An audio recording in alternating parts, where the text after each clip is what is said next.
Alfie is a WOR race winner. Jensen makes it 5 in a row.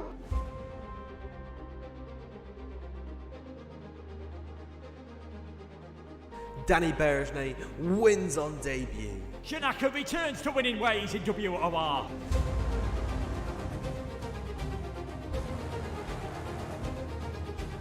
Season 12 sees a new man. It's Shadow. He is your Xbox champion. And Jensen is the new king of PlayStation. From the back row of the grid, against all odds, Nicholas Longy wins the title.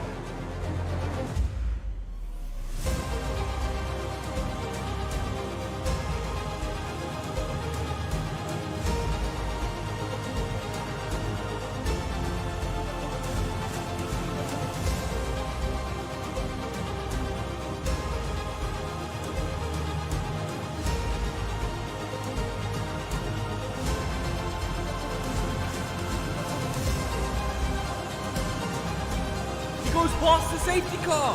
What has gone on here? Bowman spins.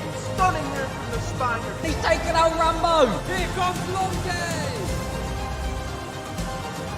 We're going four-way down to turn one. Oh, he's taking him out. The captain run was complete. Sonic to the inside. Shadow wins the Brazil. Absolutely sensational.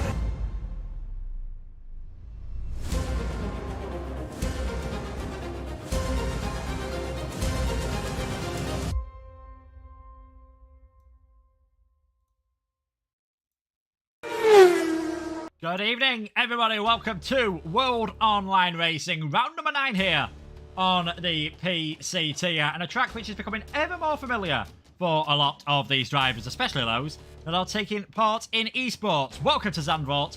Welcome to the Dutch Grand Prix. My name is Luke Etheridge. Joining me in the commentary box, we've got someone new to the PC comms box this season, but someone who should be a familiar face to loads of people who have watched our Xbox leagues over the years, and that is Joshua Davis. Joshua, how are you doing? Look, yeah, it's great to be back. Obviously, great to be back as well on the PC tier, the top tier on F1 esports, if you like. And yeah, we've got a really good race going on today. Big opportunity for a lot of these guys, with a few esports drivers missing due to a lot of practice with F1 esports. Obviously, Zandvoort is the next round of the season, which should be coming up in a few weeks' time, or maybe next week. But big opportunity for those guys lower down the field in the championship to try and get themselves back up there, maybe get some more championship points going. But still, an absolutely mighty long grid that we have today. Jarno Opmeer racing, of course, Liam Parnell, Piotr Stachulek, Tomek Paradzic as well. A lot of really top guys who can really put the power down when they can. Yeah, certainly. It is a stacked grid. We had a fantastic grid last time out, and in Spain, we saw a Spanish victor. It was Ruben Pedreño who took the victory at the Spanish Grand Prix, battling brilliantly with Tom Manley in that one. He was able to take the win there. Jarno Opmeer finishing in 3rd place. It was initially Jake Benham who finished in 4th, but you might remember some late race contacts between himself and the Haas development driver Georges Nader meant Jake got a 3-second penalty, so he dropped to 6th behind Soriano and Ron Haar. Benham in 6th. Wiesel, Fassi, Nader and Parnell rounding out the top 10. And what that means, despite not having raced for the last few races, and he won't be here tonight either, Lucas Blakely has still got a fairly comfortable lead in the championship. 124 points for the Scotsman. Jake Benham now 2nd on 83. Thomas Ronhaar has 67. Opmeer and Manley rounding out the top 5. And the rest of the top 10 is Pedreño, Paradzic, Longy, Cavaton and Presnader. And it's certainly been the case that since Blakely's absence, there's not been one driver who's been able to really, take advantage of that and take control of the championship so far. No, not really. It's really been an up and down season so far. Obviously, Lucas has that massive gap so far, about 42 points, I think, if my math is correct. It's probably not. But he's really been doing quite well in that championship. No one's really been able to really hold it apart from him, really. You know, Jake Benham has had those flurries, but couldn't really convert them into wins. Obviously, Ruben Pedreño doing very well at his home Grand Prix last time, getting the win in Spain. So it's really been an up and down season once Lucas hasn't really been there. It's really been playing into his hands when he's not been there, which is probably obviously very good for him. But the likes of Jake Benham, Jarno Opmeer, a lot of those guys who really are going to be trying to fight for those championships, it's not been going their way really, which hopefully this round, mainly for Jan, obviously it's home Grand Prix today, can really put those power downs and really can try and take a little bit of a hold in the championship and maybe start to catch the breath of Lucas Blakely. Yeah, definitely. He'll be wanting, obviously, with esports coming up, to put in a good performance as well. All 20 drivers that we've got here tonight. Going through the grid, barring any very late changes. In the Mercedes, we have got Jarno Opmeer and Joseph Loeb. Joseph, of course, more familiar to those who have been on our Xbox side of things, was runner-up in the championship there last season. In the Red Bull, it is Liam Parnell and Timon Shooter. Ferrari have got Alessio De Capua and making his debut in the top tier, recent signing for the Alfa Romeo development squad, Drake Dempsey. McLaren, Ruben Pedreño and Xander Van Dijken. In the Alpine, it is going to be Luke Smith alongside Mirko Soriano. AlphaTauri have Tom Manley and Max Wiesel. Aston Martin has Duncan Hovland and Ismail Fassi. In the Williams, it is Dylan Warren and Jack Laverty.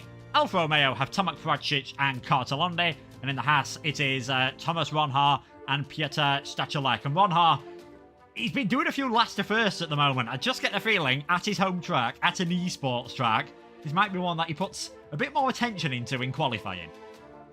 Yeah, definitely. I've heard that Haas have had a little bit of a word whether he does race or not tonight. But yeah, it's been given the get-go to race tonight, which is always a good feeling. But yeah, under the circumstances, he's probably going to really going to try for this one just to see where everyone's at, where the pace is, and if it is sitting nice and tidy like it has been. But he's been absolutely magnificent so far this season in F1 Esports. You know, he's come from the ranks in Xbox really down below, and then risen to this absolutely incredible driver that we're seeing today, you know. So it's always really good to see those guys who've come from league racing and obviously progress into F1 Esports and the big boys at the top there, which is always good. But yeah, he can definitely sparkle something tonight if he can do. Pieter Stachelek as well, part of the Haas team also, so there'll be a little bit more familiarization between the two. So definitely we'll be trying to work together for another win there. But yes, it's going to be really tight. Thomas definitely up there to probably win it for me alongside Jarno as well. That will probably be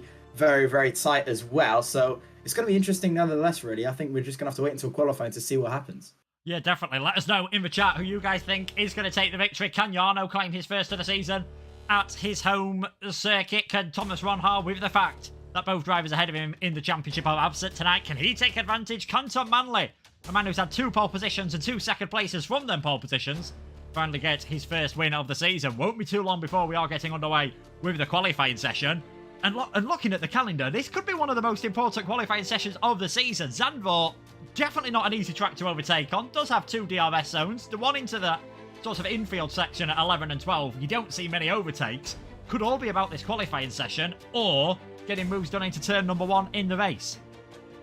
Absolutely, you know, Zandvoort is one of those tracks where there's not a lot of overtaking opportunities, really. So qualifying is really massive into where you finish on the fields, you know. So if you're going to be the man who gets pole position, 9 times out of 10 really you're going to be ending up winning the race, unless strategy obviously overtakes you or you don't really get a good start off the lights. But you know, only really main overtaking opportunity is into turn 1, and if you get that good run, more than likely you're going to be winning that race. So it's going to be interesting. We're about to get into qualifying right now. I think we've just loaded into the game right now, so it's going to be interesting. These first 2 qualifying sessions are really going to set the bar to where everyone really needs to be.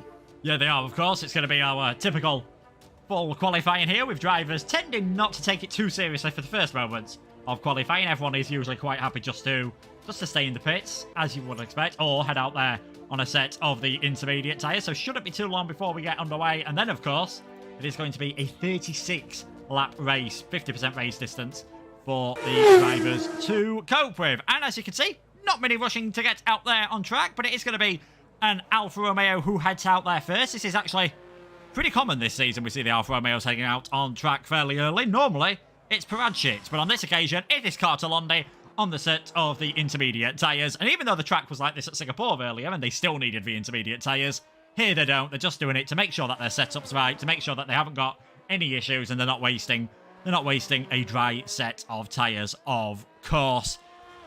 It's going to be, again, I think, intriguing to see the drivers that can get out of this Q1 and Q2 session by doing only one lap. And that is normally, you know, the likes of Ron Haar, the likes of Tom Manley, Lucas Blakely, when he's been here, has been fantastic of doing that. It must give you great confidence when you can just go in there, do one flying lap in qualifying, and know that's going to be good enough to get you through. Absolutely, you've really got to have that nailed lap time in just to save those tyres, really. If you can get that good run, then that is absolutely perfect. But 9 times out of 10, obviously, at a stage this big, where the drivers are absolutely incredible and down to the nail every single time, it's extremely difficult to get that one lap pace absolutely settled. You know, really, in these past few qualifying sessions that we've had, it's really been down to 16-15, separated by about 1/1000th of a second, or absolutely dead to the nail. So it's really, really tight to see where that divide is. Cartalondi just coming towards the line now to start his first flying lap on the intermediate compounded tyres, just taking where everything is on his rig, and everything is working absolutely fantastically. A little bit of a Lando Norris tribute, I think, on his helmet there, if I can see there, which is always nice to see. But yeah, that's Cartalondi first out on track. No one really out on track on a set of the soft compound tyres or any sort of dry tyre at all. Alessio De Capua is on the intermediates as well. Jack Laverty also as well, alongside Max Wissel and Piotr Stachelek, Drake Dempsey and Time Shooter. Everyone on the intermediate compound tyres for these first couple of runs. So just making sure everything's fine and all good on their rigs, and they should be going in for their good fun laps, maybe in around 2 to 3 minutes time. Yeah, normally, especially around the 10-minute point, is where we really see things starting to heat up in this qualifying session, being one of the shortest tracks on the calendar. Definitely, I think it's only Monaco that might be shorter than the Zandvoort circuit. Certainly the shortest circuit we've got on this season's WOR calendar. You might see plenty of lap times around here. You could probably get away with doing 4 in this session. You won't want to do that, though, all on the same set of soft tyres, though. That will definitely be less than ideal, and that's less than ideal line to take around the banking. That's always a bit of a danger when you're doing this. When you're going for those intermediate tyre runs, you've got to be careful that you don't hit the wall. Lundy did, but he gets away with it. 1:15.1, our first time in the session. Even I could beat that, so I think it's safe to say we will see the drivers obviously going quicker once they head out on a set of softs. Normally, we see more drivers heading out on sets of the intermediate, so perhaps because it is a circuit that bites, Zandvoort. I think that's why we're not seeing as many drivers going out there. It is very easy to make a mistake around here, and the grass, the gravel, and more importantly, the walls are never too far away. No, definitely not. It's a little bit of a streety circuit sort of feel. It is a fully licensed circuit. It's not in any streets in Holland at all. So it is a fully alleged circuit. But, you know, yeah, as you said, it's very, very tight. Not many overtaking opportunities. You can barely really go too wide at all, really, unless you are really, really brave and extremely trust your colleague to the left or right of you. So you're really going to have to be very, very tight on where you make your moves, where you pick them, and how you execute them, really. So obviously your main overtaking opportunity, and where the track is really wide enough, is down into turn 1. It's going to be a big lunge. You're really going to have to get your arms out if you do want to make a move done. But apart from that, it's really, really tight. And as we said before, qualifying is really where everything sets the pace. It's Luke Smith so far who's topped the timing sheets by about 1/10 on the intermediate tyres, 81,000ths to Piotr Stachelek in P2, Max Wissel in P3 so far. Everyone still on the intermediate compounded tyres. Cartalondi just come back in off his intermediate set, so should be going out for a set of the softs in a couple of moments' time. Joseph Loke also out there in the Mercedes on an intermediate run as well. So everyone just seeing where the times are, where everything is, and hopefully we should get some fast laps in a couple of moments' time. Yeah, it shouldn't be too long, I think, before the drivers are going to head out, obviously, on their soft tyres for their first runs in this session. So Smith, Stachelek, Wissel, Lundy, and Drake Dempsey, your top 5 at the moment. And this is Drake Dempsey, reigning PC Tier 2 champion, recently signed to the Alfa Romeo development squad, making his debut in the top tier, so he will be eager to impress. But a bit like Lundy, another driver who was finding things a bit tricky out there on the dry track with the set of the intermediate tyres. Pretty much everyone is back towards the pit. Stakalek will be heading there soon. Joseph Loke, he's out there on circuit. Former Xbox runner-up, had a pretty decent race around here on the Xbox last season, finishing in 6th place. And he is out there on the circuit on a, as we said, on a set of the intermediate. So I think we've got someone leaving the pit lane on a dry set of tyres, and that is Carter Lundy. So this will be our first real representative viewing in qualifying session 1 with 12 minutes to go. Yep, Carter Lundy out there first of all, newly development driver for the Alpha Male Esports team. Massive congratulations to Carter there. So he'll be the first one to set a dry tyre out there, selecting the soft compound tyres. And obviously there is no strategy, well, there's no real Parc Fermé rules on tyres in qualifying anymore. So Q2, if you qualified into the top 10 and whatever tyres you set your fastest lap on, you'd have to start the race on that tyre. That's been binned off for the season and for the future. So strategies are definitely going to be very, very interesting how that's going to play out. So more interesting ways we've seen it. A lot of medium tyres have been run, a lot of hard tyres, medium to hard has been really the strategy to go for here. So it's obviously interesting how that plays out. Carter Lundy just ran the final couple of corners on his first lap in qualifying 1, the first proper lap of qualifying 1 as he starts his lap right now. Yeah, we are going to get a view then of the Zandvoort circuit. First used in 1952, but has changed plenty since then. Now in towards the banks, turn number 1. Nice and careful around there. Watch the pit exit. Is a bit of a tricky one around here. In towards turn number 2. Then the very steep banking at turn number 3. Drivers can go side by side through there. They can take different lines, but you've got to be pretty much single file by the time you head down towards this sweeping S section of 4, 5 and 6. Then turn number 7. You need full commitment, full bravery through there. Carter having to lift off halfway through the corner. Certainly not ideal. He now makes his way in towards sector 2. Very tricky right-hander here at turn number 9. Easy to snatch up that unloaded inside right-hand tyre. And then turn number 10, another crucial corner because it leads straight onto a DRS zone as you're heading towards the infield, heading towards the final sector. Turn number 11, if you're feeling brave, you can go for an overtake around here. But be careful not to get too greedy as you head into number 12. And then 13 and 14 sort of just end up blending into one long corner almost. Through turn number 13, nice and steady on the curb there, flat out through the bank section. Keep as low as possible as you head towards the finish line. Carter Lundy, first lap in this session, is a 1 minute 10.472 from him. I think we'll obviously seeing a few quicker times than that as things go on. We are getting a few more drivers now heading out on circuit. Ismail Fassi, he's also on a hot lap. Yep, definitely so. As he makes his way through sector 2, I believe he's backed off there. It looks like he hasn't gone so far. Yes, he has backed off there. But Carter Lundy, looking at that, was a very, very tidy lap. Didn't break traction at all really throughout that lap. 10.4, not a bad start to things here at Zandvoort. So a very, very tidy lap from Carter on his perspective. Alessio Di Capua is also out there as well for Ferrari. He's coming into turn 1 right now, so just starting his first final lap. He's got a car just in front of that. That's one of McLaren's. I believe that is Xander Van Deeken. That is not ideal at all. No, that was Ruben Pedreño, sorry. Didn't really get it out of the way. Piotr Stachylek has retired from the session, which is very interesting. So he doesn't really want to go into qualifying today. But yeah, that was a little bit iffy there from Ruben Pedreño, if I do say so. And Alessio Di Capua will definitely think he's been blocked there. And that might be going to the steward's room after that one. Yeah, I think that is a bit of a danger around this circuit. We said it's pretty tight. We said it's pretty twisty. There's not many places where you can easily let a car ahead, and that pit exit, we alluded to it being tricky. Straight away found out there, Ruben Pedreño, and if Alessio doesn't get through to Q1, don't be surprised if that goes to the stewards, and don't be surprised if next time out at Austin, we see Ruben Pedreño with a qualifying ban. Ismail Fassi certainly not backed off of this lap, though, at the moment. 1:24.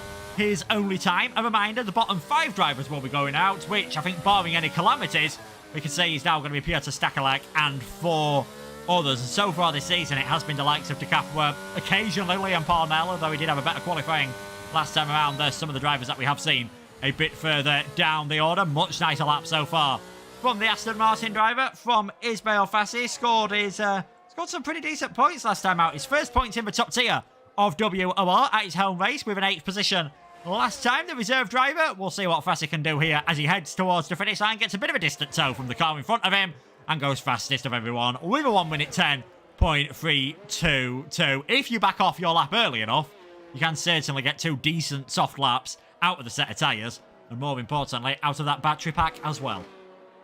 Yeah, definitely. So Ismail Fassi getting the job done by a tenth and a half. Son of Van Deeken into the top row of row 2 there, just over a tenth slower than Carter Lundy there, almost exactly, as Max Wissel goes into P4, and there goes Tomek Pradzic up onto pole position there. 10.266 is the time to beat now. The Alfa Romeo Esports driver really getting things lit up today, and obviously with Zandvoort being the next track on the F1 Esports calendar, that will definitely give some good practice to a lot of these guys. Interesting if they do stream it. Don't know what the rules they will have there. Probably not if they will, just to not get any little different of advantage going, as everyone really going for their soft runs about now. A few people just crossing the line. Alessio De Capua has just on that 1 minute 12.2. Obviously did get blocked by Ruben Pedreño there, so he's about 2 seconds off Dylan Warren. That's probably why. But apart from that, that's pretty much everyone done so far. Still got Pedreño, Thomas Ronhar, Jana Watmir, Luke Smith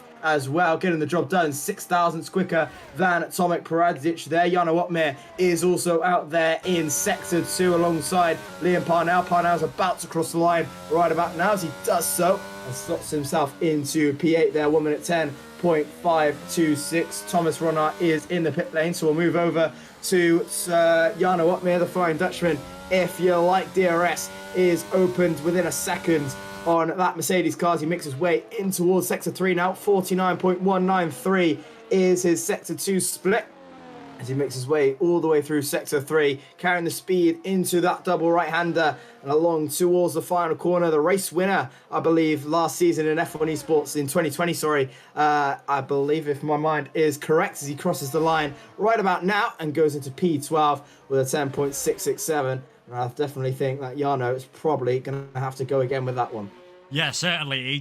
Qualifying has been a bit of an Achilles heel this season for Jarno Watmir. Looked better last time out, got a fantastic start to the race and a good strategy which helped him get 3rd place. But yeah, 12th place, 4/10 of a second off pole position, off of 1st place around a fairly short circuit. It was a bit scrappy, if I do say so, in sector 1. So I think he'll be hoping for a bit more than that. We've just seen a McLaren shoot his way up the order. Ruben Pedreño also doing a 1 minute 10.2 on his 3rd run in the session. So it remains to be seen whether those high up the order, the top 5, Smith, Paradzic, Pedreño, Manley and Fassi, whether they feel safe at the moment. Last time out, Fassi took a bit of a gamble in qualifying and ended up missing out by a few thousandths of a second. So we'll see whether something similar happens here, whether he does end up feeling a bit less confident this time. Decides to make his way back towards the pits. Thomas Ronhar staying in the pits, so might still be doing that last to first challenge. His teammate Peter Stakelek has retired from the session, and it is Dempsey, Warren De Capua, the other drivers that are out there. If you were in the top 5, Josh, would you be feeling confident right now, or would you be tempted to go out again for one more lap? Yeah, definitely so. It's probably looking likely. I think there's probably going to be a very low 4 that will probably get you through at best. A high 4 is probably going to be the maximum or the bare minimum that you're going to have to do there. Max Wissel upwards is probably safe. If I'm being honest, Duncan Hoffland is running the risk. He might want to go again, but that is up to him. Everyone in the pits now for these final 3 minutes of the session. Actually, there's someone out there as well. It's one of the Aston Martins. Is that Ismail Fassi? No, it is not. It's Duncan Hoffland, who has decided to go out for one more, so he doesn't think he is safe. So he's going to go for one more. I think now, watching that, Max Wissel and Carlo Lundy might start to get a little bit nervous as they are quite close to each other, so they might want to go for one more as well. But it's definitely interesting where the cutoff's going to be, but I do think the cutoff is probably going to be in those low 1 minute 4s. Yeah, I think a 110.4 you're definitely going to need. Who knows, you might even end up needing a 110.3, but let us know in the chat with 3 minutes to go what you think you're going to need to get through in towards Q1. Pedreño thinks a 110.292 is good enough, and Manley thinks his 110.310 is good enough. And do you know what? I've got to say, I agree with them. Seeing Duncan Hoffland here could be a bit of a good benchmark for everyone else. In that 9th place at the moment, if he finds, a good couple of tenths of a second, might just start to get those a bit higher up the order, a little bit nervous. Lundy Wiesel also heading out there on the circuit. So it remains to be seen. 2 minutes 30 to go in this qualifying session. Which 5 drivers are going to be heading out there? Stakelek and 4 others won't be taking any further part in this qualifying session around a circuit where you really do not want to be. Starting lower down the order. But it's Duncan Hoffland getting ready to start his final qualifying lap in this session. Again, someone who qualifying perhaps not ideally his best. And you know what? He's going straight for a second warm-up that lap there. No interest whatsoever in heading out on circuit for another lap. And I think he's just in a fuel burn phase at the moment. You saw him down the straight there using the accelerator and the brake. That warms up your brakes quite nicely. But more importantly, get some of that extra fuel out of the tank. Yeah, definitely so. So he doesn't think either his tyres are not up to temperature, just not ready enough for the lap just yet. As we see Luke Smith, Ruben Pedreño, Tom Manley, Ismail Fassi, Miko Serino out of this session so far. Tom Prazic has decided to go out for one more. So he's decided to go out for one more, maybe just to try and get that top slot away from Luke Smith. That's deciding his decision there. Carter Lundy, everyone from 7th down out there as well, but I do think that top 6 was definitely safe going in my opinion. So everyone out there on a lap now, apart from Thomas Ronha, so he's deciding to go from last on the grid. So he's going to go for the last question mark challenge around Zandvoort at his home Grand Prix. Definitely easier said than done around here, obviously with a lack of overtaking opportunities that we just mentioned. So definitely going to be interesting as Carter Lundy having a massive moment at a Sector 2. And that is not what he needed at all. Might just be safe, which is the question. So that one lap might have just been enough. But that is a big moment for Lundy. And that is definitely not what he needed to do there. As Alessio Di Capua shoots up into P3 and might be a little bit more worrying now, as maybe it should be about a 2/10 improvement if we're going from what Alessio's just done. Yeah, that's a fantastic lap by Di Capua, putting himself in towards 3rd place at the moment. Dempsey found a big improvement in Sector 1, not so much in Sector 2. He's going to need a mighty final sector here, is Drake Dempsey, and gets himself in towards 10th place in that 110.4.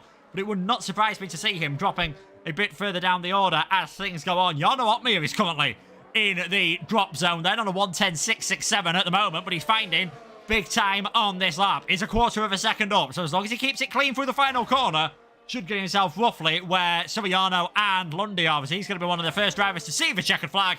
And there we go, Jarno Opmeer slots just ahead of Suriano and Lundy.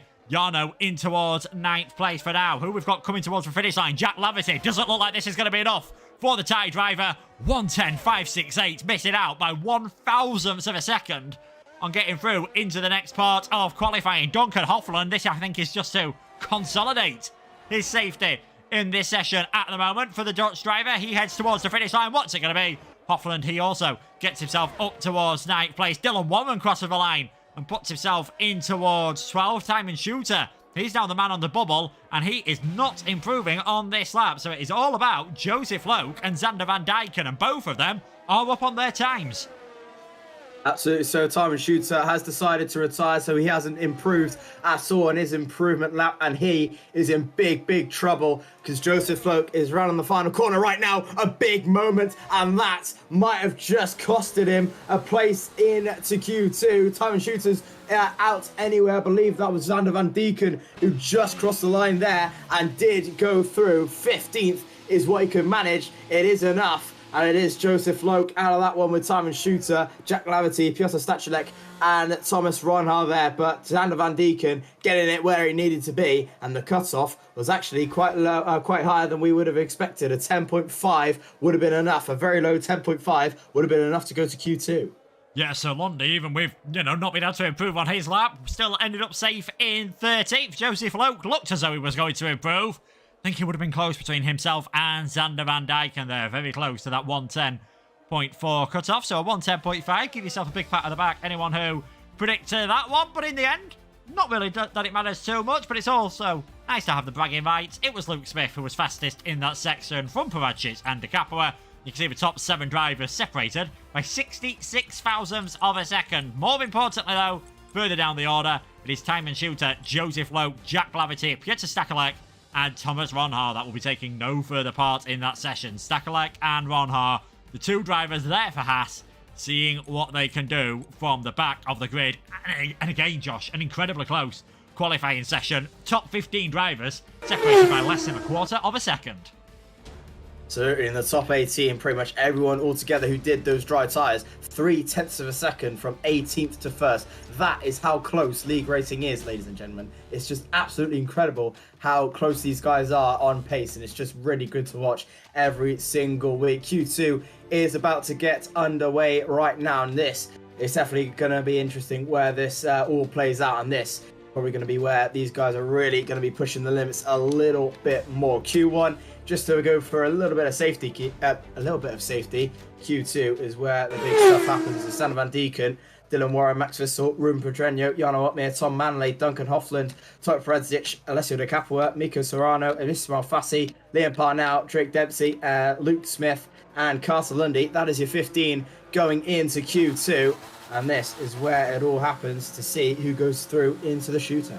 Yes, of course. Now, you see the drivers heading out there now. We're expecting the majority of them to have been on now a used set of soft tyres. It was the likes of Pedreño, Smith. I mean, Lundy did his fastest lap on his first set, but did use another set of tyres. Tom Manley as well. All got away with only using one set of tyres in that first session. So they might do 2 laps in this session. They might choose to only do 1. We'll wait and see how things go. But only 15 cars out there now, so things should be a lot quieter out on the circuit. Shouldn't hopefully be any blocking incidents. And I imagine Pedreño's actually feeling pretty relieved that De Capua got through in that qualifying session. Otherwise, he could have found himself in a lot of trouble.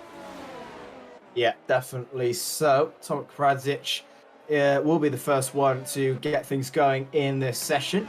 As he makes his way towards Sector 2, so he'll be the first one to set the benchmarker. Obviously, going to be preparing a lot for the F1 Esports race, which is coming up very, very soon, as he rounds the final corner to start the first lap of Q2. As he makes his way through into turn 1, DRS wide open as you enter over that really high curve onto the final corner and into turn 1, then braking just around the 50-meter board into 4th gear, staying tight to that curve on the right-hand side, using a little bit on the left, and a little bit of a shimmy out on the exit, but does get away with it, does Mr. Fredzic in towards the oval section into a double left-hander. 2 different lines you can take there. You can either take a low line or a high line, a little bit like NASCAR. If you like a high, I like to personally go with a higher line there. 24.614 is his Sector 1 times. He makes his way through Sector 2, staying tight towards the curves. Once again, riding it like a skateboard on the left-hand side. And a really wide line out of that right-hander in towards the left into the Sector 2 Delta in a couple of seconds time under the Emirates board, which is around about where it is, into a big braking zone. And into Sector 3 we go then. 49.216, a hop on the right, hop on towards the left into a winding hairpin and into the double right-hander then of the final corner, braking just as the exit into the entrance of the curve starts, and into the final corner, really long bankings. You head on towards the right, staying tight towards the pit wall and across the line. For Tomek Fredzic, it's a 10.7 dead, which is definitely going to need a little bit more improving, as Mika Serrano goes into a 10.646 as well, and Tomek Fredzic definitely will have to go again. Yeah, that's a used tyre lap, I think, if ever I've seen one, from Fredzic and Soriano and Pedreño. Tom Manley, fastest of everyone so far on a 1:10.631. So we'll see this for the first part of the session. Again, everyone's just relaxing, not really too bothered about at the moment, just getting that delta time on the board. So when you're on your second one, you see a green delta, and it just makes you feel a bit better, and you're not tempted to overdrive the car and cause yourselves any issues. As De Capua goes fastest of everyone, I'm intrigued by this from Alessio at the moment. He's been at most of the races so far this season. Qualifying's not really gone great for him. His 2 best results in races are 12th place, but he looks right on the pace tonight.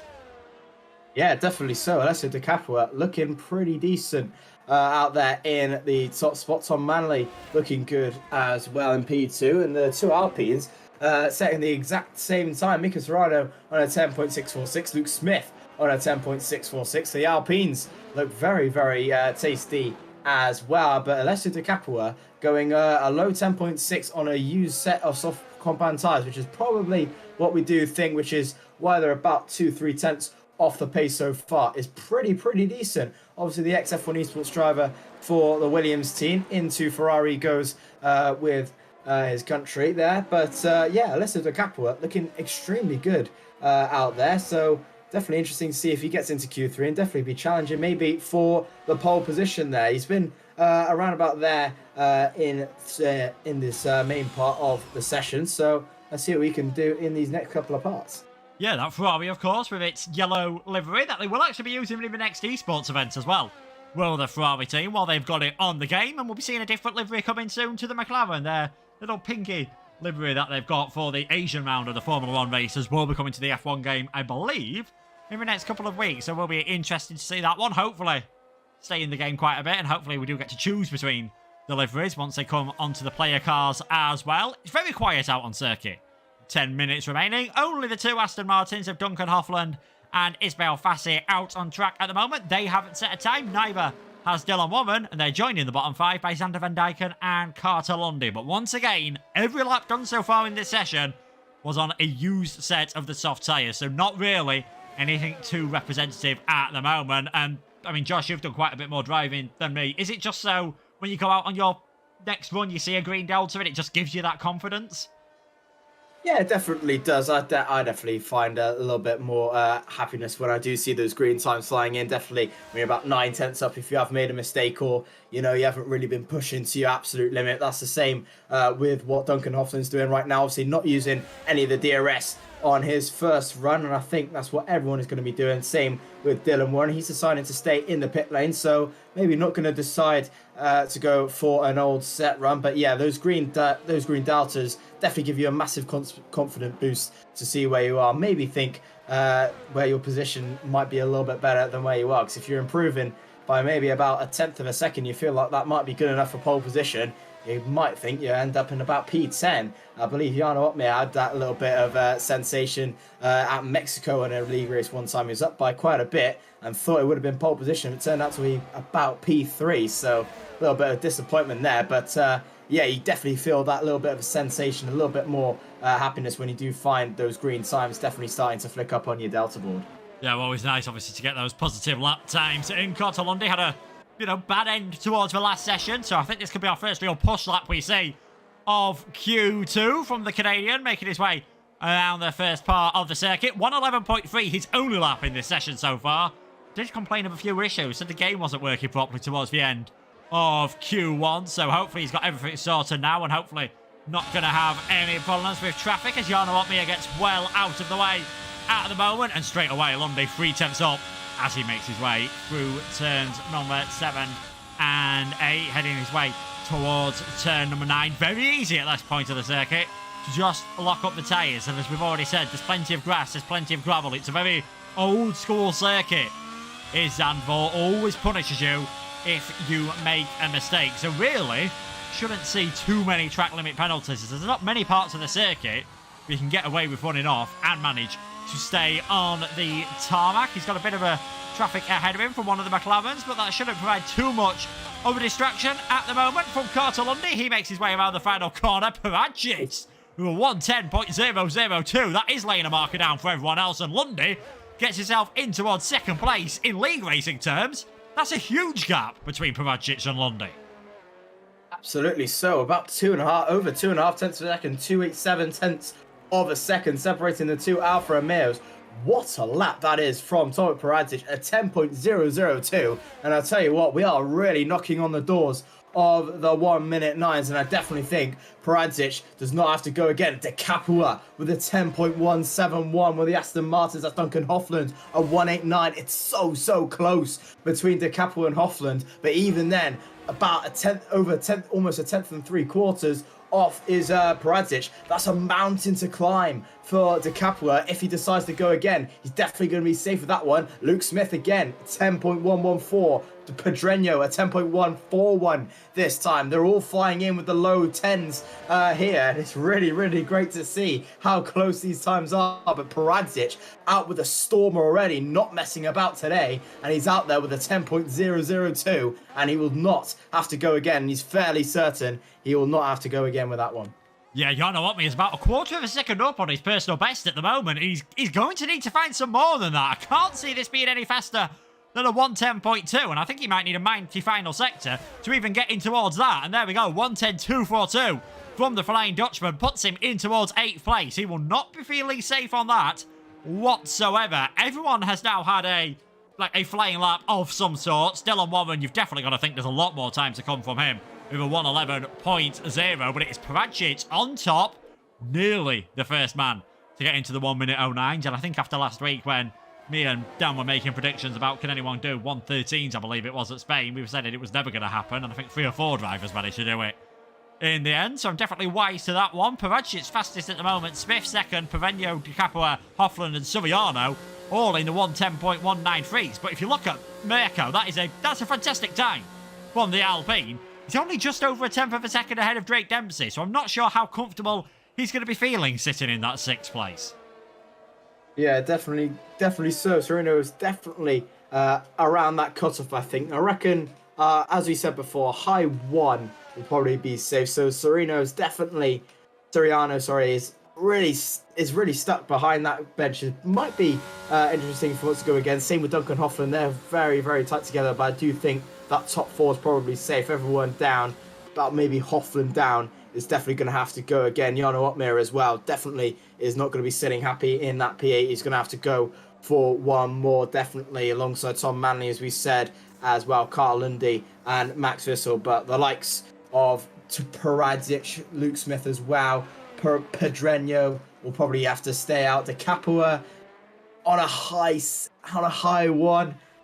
It's tough. I reckon he probably is just about safe, but it's definitely going to be interesting how that sees out. If he does want to go for one more, then it's probably wiser. Maybe if he backs off on a few 2 runs, then he'll have to wait and see how it plays out. But going to be interesting. Castle Lundy already out there on a new set of the soft compound tyres, so he's not mucking about. He wants to go out there as early as possible when the track is very, very quiet, and then he's going to go for that final run in qualifying. 3 minutes, 30 seconds left to go in the session. I believe that's Carl Lundy, Duncan Hoffland as well, just going slow in Sector 1. Peracic retires from the session. He knows he's safe, but Carl Lundy about to come towards the final corner to start his first final lap in the session. Yeah, so Hoffland not feeling comfortable on that 1:10.189 at the moment. I think why is that if we see some big improvements from drivers towards the end of the session, there could always be a few surprises, and we've definitely not seen the best of this man. I don't think Carter Lundy, as he's heading out on circuit. This looks like a hot lap, and it looks like he might have the mother of all traffic coming out of the pit lane. The McLaren and the Ferrari managing to get well out of the way there, and he's got a Williams, McLaren and an Alpine just up ahead of him. So hopefully they're wise. Hopefully they're paying attention on the track map and in their mirrors as well, and in any engineers that they've got, of course, giving them the information that they need. Lundy, 23 thousandths up at the moment through Sector 1. He's definitely going to need to find a bit more than that, as the McLaren they're not really helping out too much, and Lundy is not going to be happy with that one. And if that's Pedreño again, he's going to be getting himself into some big trouble here, I think. I'll just wait and see who it is. No, that time it was Zander Van Dijken. But both of the McLarens, I think they need to clean the mirrors just a bit.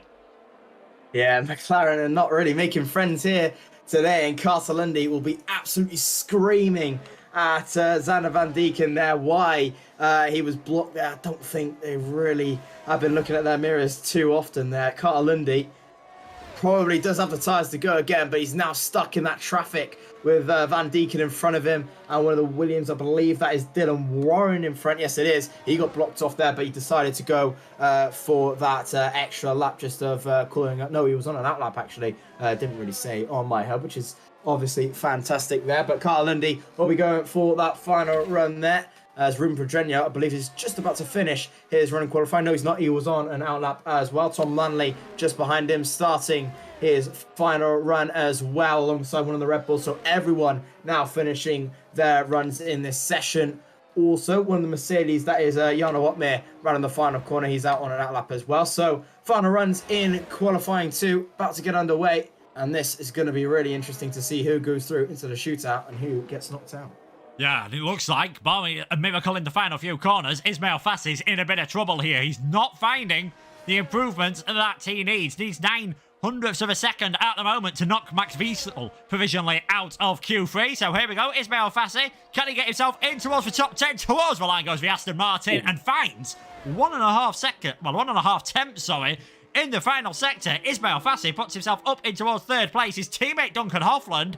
This is going to be the hot lap for Hoffland. We'll wait and see what he can do. Suriano, He has gone for a warm-up lap. Drake Dempsey has gone for another warm-up lap as well. De Capua also doing all this. Ruben Pedreño looks like he's pushing things at the moment. So this is going to be it for Pedreño. Clearly not feeling safe in 4th place. Heads towards the line. Is this going to be a 109?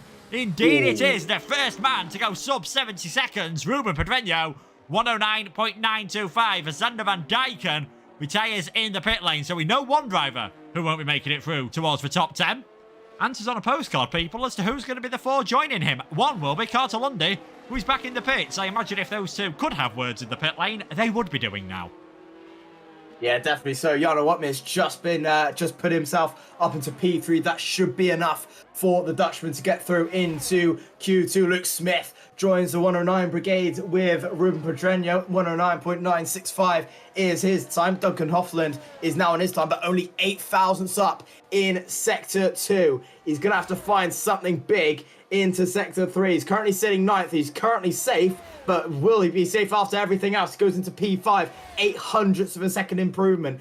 Is that going to be enough? We'll have to wait and see. Drake Dempsey is also out there in the Ferrari alongside Miko Suriano, who's about to cross the line as well in P10. Stays P10. Drake Dempsey crosses the line 11th. He is out of qualifying. Alessio De Capua comes in towards the pit lane. It's down to Liam Parr now and Dylan Warren. Warren is coming towards the line now. As he comes towards the line, the Williams driver, can he find anything? No, he can't. Stays in P15. Liam Parr now, 61 thousandths up, not finding enough. Does he find enough into Sector 3? No, he doesn't. Out in Q2 as well is Liam Parr now. So it's Dempsey, Lundy, Parr now, Van Dijken and Warren out in Q2. And that was very, very tight indeed. And very, very tight between Suriano and Dempsey.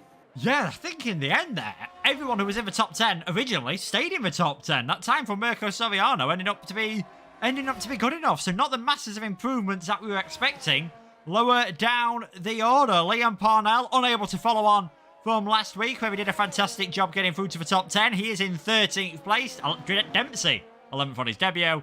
Lundy, Parnell, Van Dijken and Warren, who I think had just burnt up too much ERS on that final run. He was at about 3 or 4% coming out the final corner, which is not ideal. So he will be starting 15 on the grid and has got plenty of overtaking to do if he wants to score his first points of the season. But in the end, a fantastic time for Ruben Pedreño, needing that second lap to go fastest of everyone. He did a 109.9. He's safely through into Q3, as is Luke Smith. Pavacic third on that 110.002. Otmir, Hofland, Fassi, Vison, Manley, De Capua and Suriano will be joining them in Q3. Those who are missing out, Dempsey starting 11th, Lundy in 12th, Parnell 13th, Van Dijken 14th and Dylan Warren in 15th place. Q3 will be here very shortly after this short break.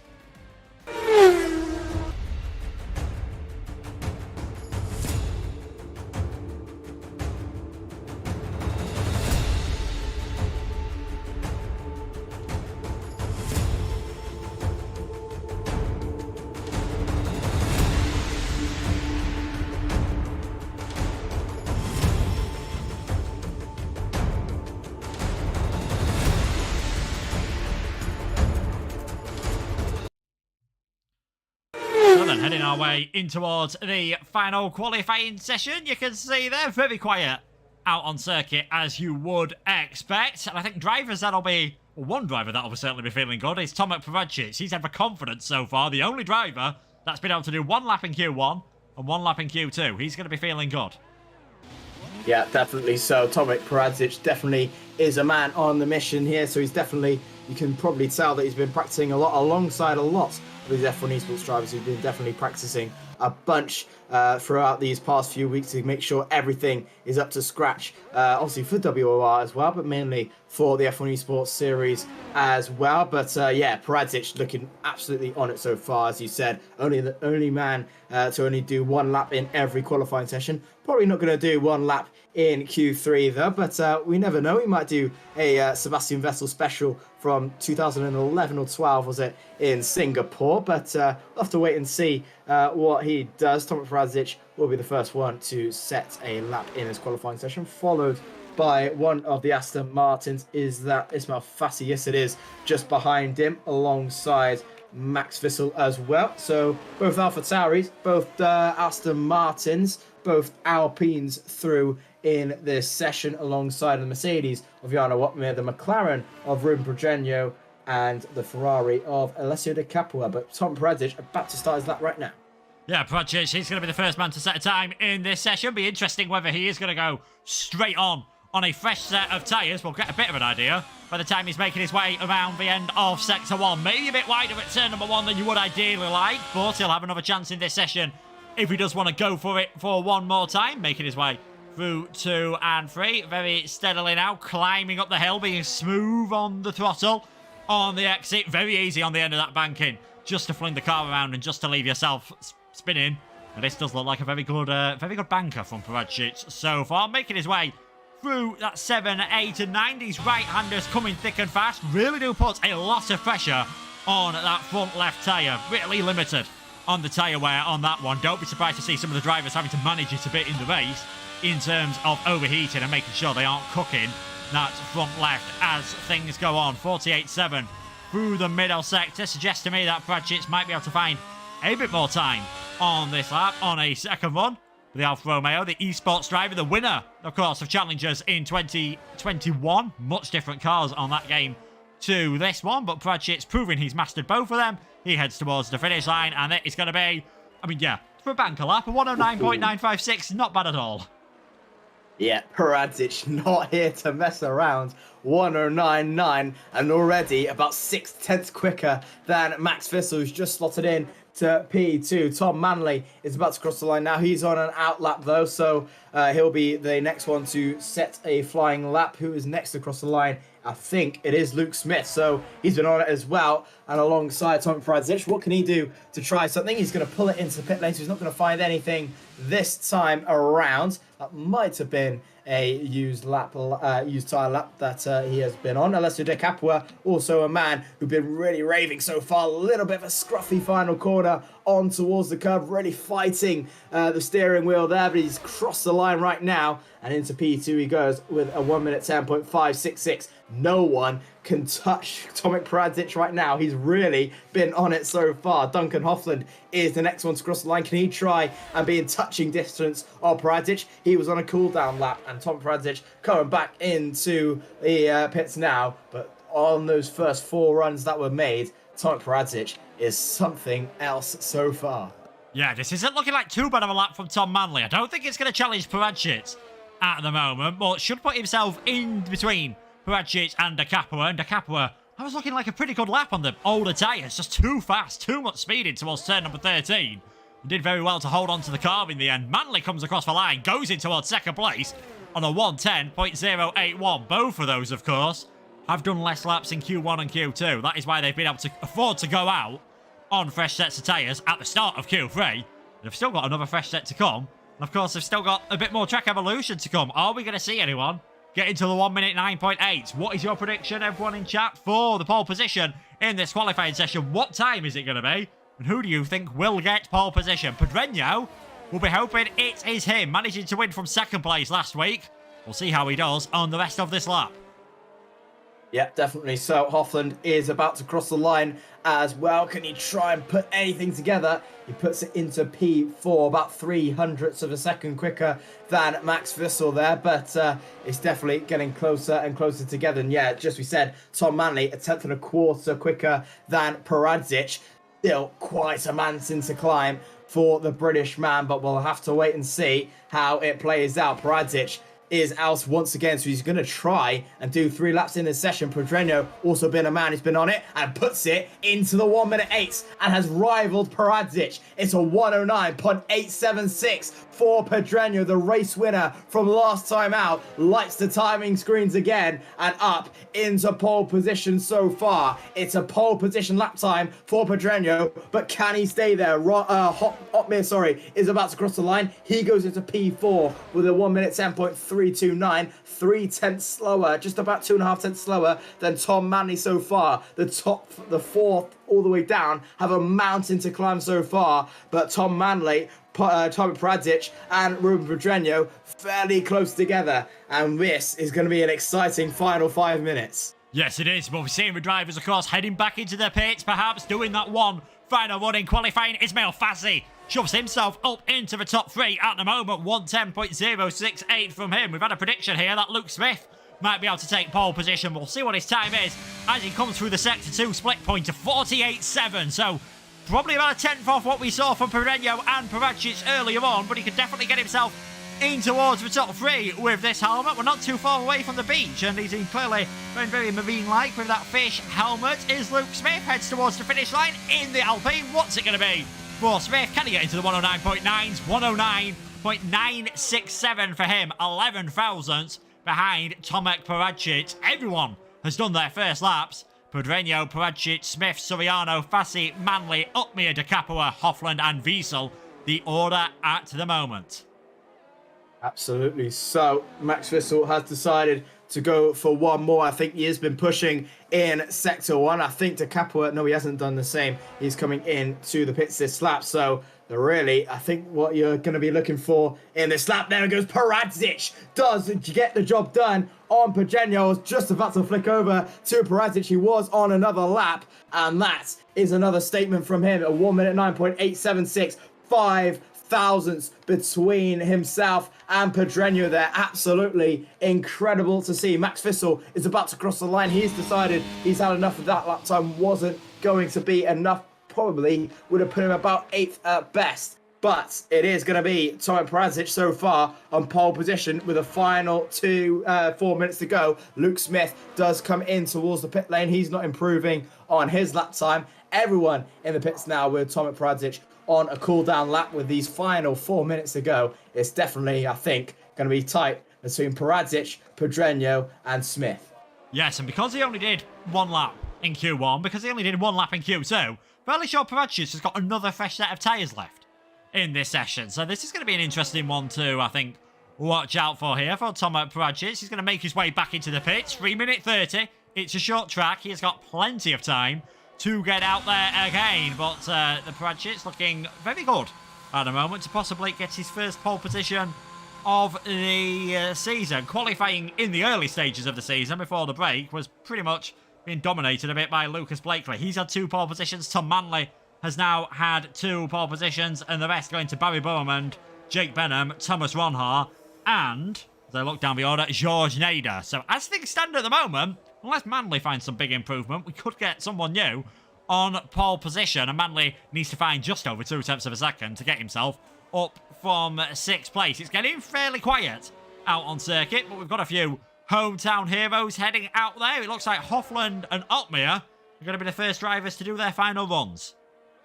Yeah, definitely. So Duncan Hofland has a lot to offer in that Aston Martin machine. Obviously, a development driver for the Aston Martin team. And can definitely cause a few sparkles, as we said. And Jarno Uppbeat, 2-time F1 Esports champion, of course, back-to-back 2020 and 2021, has a lot to offer. A little bit of a ropey start to F1 22, but he can definitely carry this momentum forward in the second half of the season. But we'll have to wait and see what his lap is going to be like, as Duncan Hofland is about to start his final lap in Q3. He makes his way into turn 1, and Duncan Hofland is going to need about half a tenth to be really close to about that top 4. Yeah, and I think, again, he's just bothered about burning off some fuel at the moment, riding the brake down the pit straight. We've seen Hofland do this more noticeably than anyone else in this qualifying session at the moment, trying to burn a bit of fuel off, and there we go. Just saying he's done it more noticeably. Jarno doing it as well. So the second lap, do you think this is the key for those guys? Some of those that are just heading out the pit lane now, like Luke Smith, who's just made, Mirko Soriano, who's just making his way out of the pits. Clearly got to go for things a bit more straight away. Clearly thinking a bit more of a one and done for them. As Pereño, he's just burning off his fuel. He's going to light up the rear tyres, get the ERS going. And I think, again, this is another warm-up lap for Pereño. And Paracic, just looking at the time on the board, he doesn't have that luxury. So Paracic, he's got to get it right on this lap. He's got provisional pole position at the moment, but only by 5 thousandths of a second. It's going to be a fascinating final laps, folks.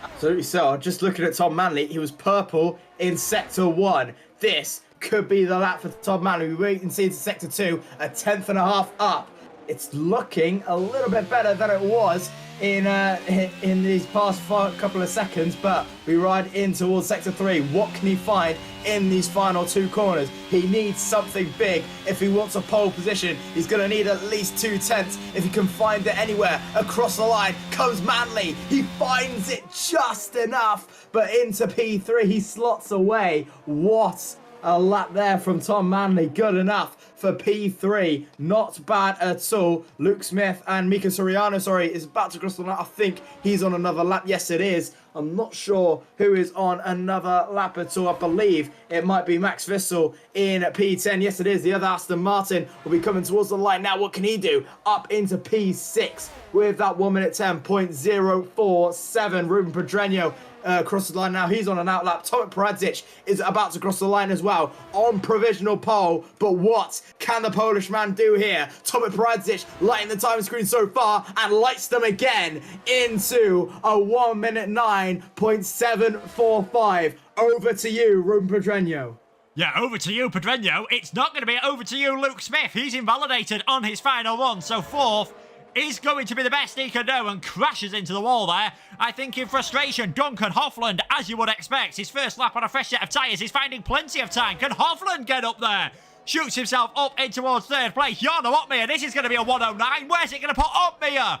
On the front row. He gets himself in towards 2nd place. Alessio De Capua, he's had a nightmare final one in this session, so only 10th for De Capua in what was looking like his best session. Mirko Soriano comes across the line. He gets himself in towards the top 5. And Ruben Pedreño, he's on for pole position. As things stand at the moment, the Spaniard, all he has to do is keep it clean through the final couple of corners. Is it going to be Paradzic? Is it going to be Pedreño? Who is on pole position? It's the Spaniard. 109.694. Ruben Pedreño takes pole position here at Zandvoort. Wow. Ruben Pedreño has just set the timing screens alive there. Ruben Pedreño getting it where it needs to be. A 109.694 was enough for pole position and beats Tomek Paradzic by 0.5 tenth of a second. Who would have expected that going into this round here? What a lap with Tomek Paradzic in P2 and Jarno Opmeer doing absolutely brilliantly in P3 there with that 109.824. Duncan Hoffland as well, giving a massive round of applause in that P4 as well, really putting it out of the bag. But oh my goodness me, Ruben Pedreño, what a lap that was. And we got into the 109.6s after all that. Yeah, we did. Fantastic final lap there by Pedreño. He takes pole position by 51 thousandths of a second over Paradzic. Jarno Opmeer write him off at your Pebble. Managed to get himself up into a 3rd with that final lap. Hoffland, Soriano, Manley, Smith, Fassi, Wiesel and De Capua will be your top 10. De Capua just having a bit of an awkward end to what was a fascinating final qualifying session. It looked like Paradzic had all the pace towards the end of that one, but Pedreño definitely pulling out of the bag where it mattered.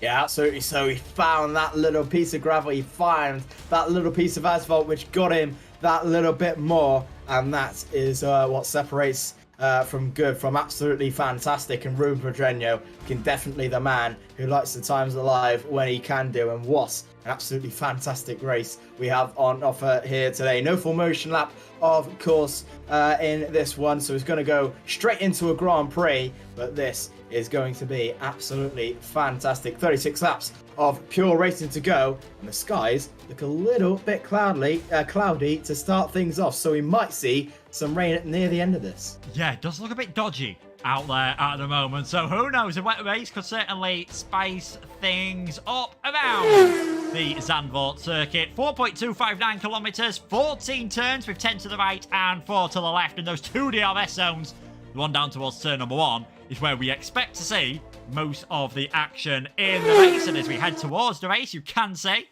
drivers obviously just getting their strategies ready at the moment. Things are looking decidedly overcast at Zandvoort. Being on the sea, we do normally get quite a lot of cloud, quite a lot of overcast conditions around here. And it'll be interesting to see what sort of strategies the drivers go for. If we see any soft tyres on the starting lineup, I think that safely says we are going to get some rain. Drivers generally preferring to start on the hards and go into the mediums later on. You might see a few doing the medium to hard strategy. But we will find out soon enough who is going to be delighted here at the Dutch Grand Prix. As we wait for the lights to come on, we've got 5 lights. They go out and we are on the way here at Zandvoort. Jump starts from Shooter and Van Dijken, but a perfect start for Ruben Pedreño on the run down towards turn number 1. Sweeps round the outside as Jarno Opmeer has a go at attacking. Tomek Paradzic as well towards the first few corners, but everyone has managed to get through turn number 1 safely, and it is Pedreño in the lead of this race. Paradzic in second. Opmeer trying to take the high line to see if it gets him a better run, and that just about keeps him safe from Duncan Hofland. Mirko Soriano gets ahead of Tom Manley in the early stages as we're going to get the tyres up for everyone there, and you can see we've got a good mix between hard and mediums as Luke Smith tries to make some moves in the early stages. De Capua down the inside of Timon Shooter, who finds himself getting run off the road and heading towards the barrier goes Timon Shooter. Thankfully for him, is able to get himself back on towards the circuit and still in this race fairly cleanly. But a good start from Ruben Pedreño on those hard tyres. It is as you were for the top 4 in this race. No one on the soft tyres as well, so there shouldn't be any rain going on there. Everyone on the hards apart from Luke Smith, Alessio De Capua and Piotr Stachelek, who elected for the mediums. That might turn out to be a little bit better in the start of this Grand Prix, but near the end it might turn out worse. Here comes Tomek Paradzic with the slipstream on Pedreño. Pedreño with the fast lap of the Grand Prix. It's Paradzic down the inside, and gets the job done. He leads the Dutch Grand Prix there in towards turn 1. Sander Van Dijken has had enough with that 5-second penalty he got. He is in for the pits and is out of this Grand Prix, but Tomek Paradzic overtakes into turn 1, gets the job done on Ruben Pedreño, and into the lead he goes. Yeah, I think Van Dijken, I think he was the one who was ahead. We'll just quickly check. He was ahead of Diamond Shooter. I think he's jumped the start, and then Shooter's reacted to Van Dijken going, so he had that bit of a double whammy that we just caught in the background of the starting procedure. But yeah, Paradzic, he went for it in towards turn number 1 and didn't really have to use a lot of ERS to get that move done. So whether Pedreño made a mistake in the final corner remains to be seen. Luke Smith's attacked here. He's gone for a better move on Max Wiesel, and all of a sudden Smith and De Capua come together into the wall. Goes the Alpine driver, manages to get it slowed down enough, but front wing gone for Luke Smith, starting on the medium tyres. At least he should be able to go from the hards from here. And that incident, that debris off in the runoff area at turns number 11 and 12, has caused a virtual safety car.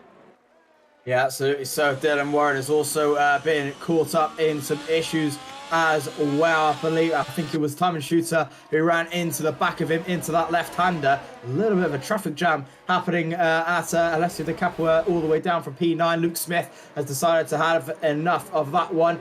7.2 seconds between De Capua and Max Wiesel, so a big traffic jam that's happened over there. Not sure entirely what happened, but Paradzic still leads, and still that's a little bit interesting between De Capua and Carter Lundy. I think a little bit of delta issues that seems to be going on, which is always lovely to see, but a little bit of a 3-wide action under the virtual safety cars. We get ready to go. De Capua has a 5-second penalty for ignoring yellow flags, and it's getting very, very tight all the way through. A lot of collisions there, I believe. That's a front wing end plate going off for someone in the background. Timon Shooter with a 5-second penalty as well for ignoring yellow flags. It's all happening at the back. Not entirely sure what's happened. Thomas Ronnar gets up into P14, overtakes Joseph Loke to P15. There goes Loke. No, sorry. That was a little bit of a lag on my end. Sorry about that. But I do believe a restart as well. Yes, we do have a restart. Apologies for that. I believe we've just been notified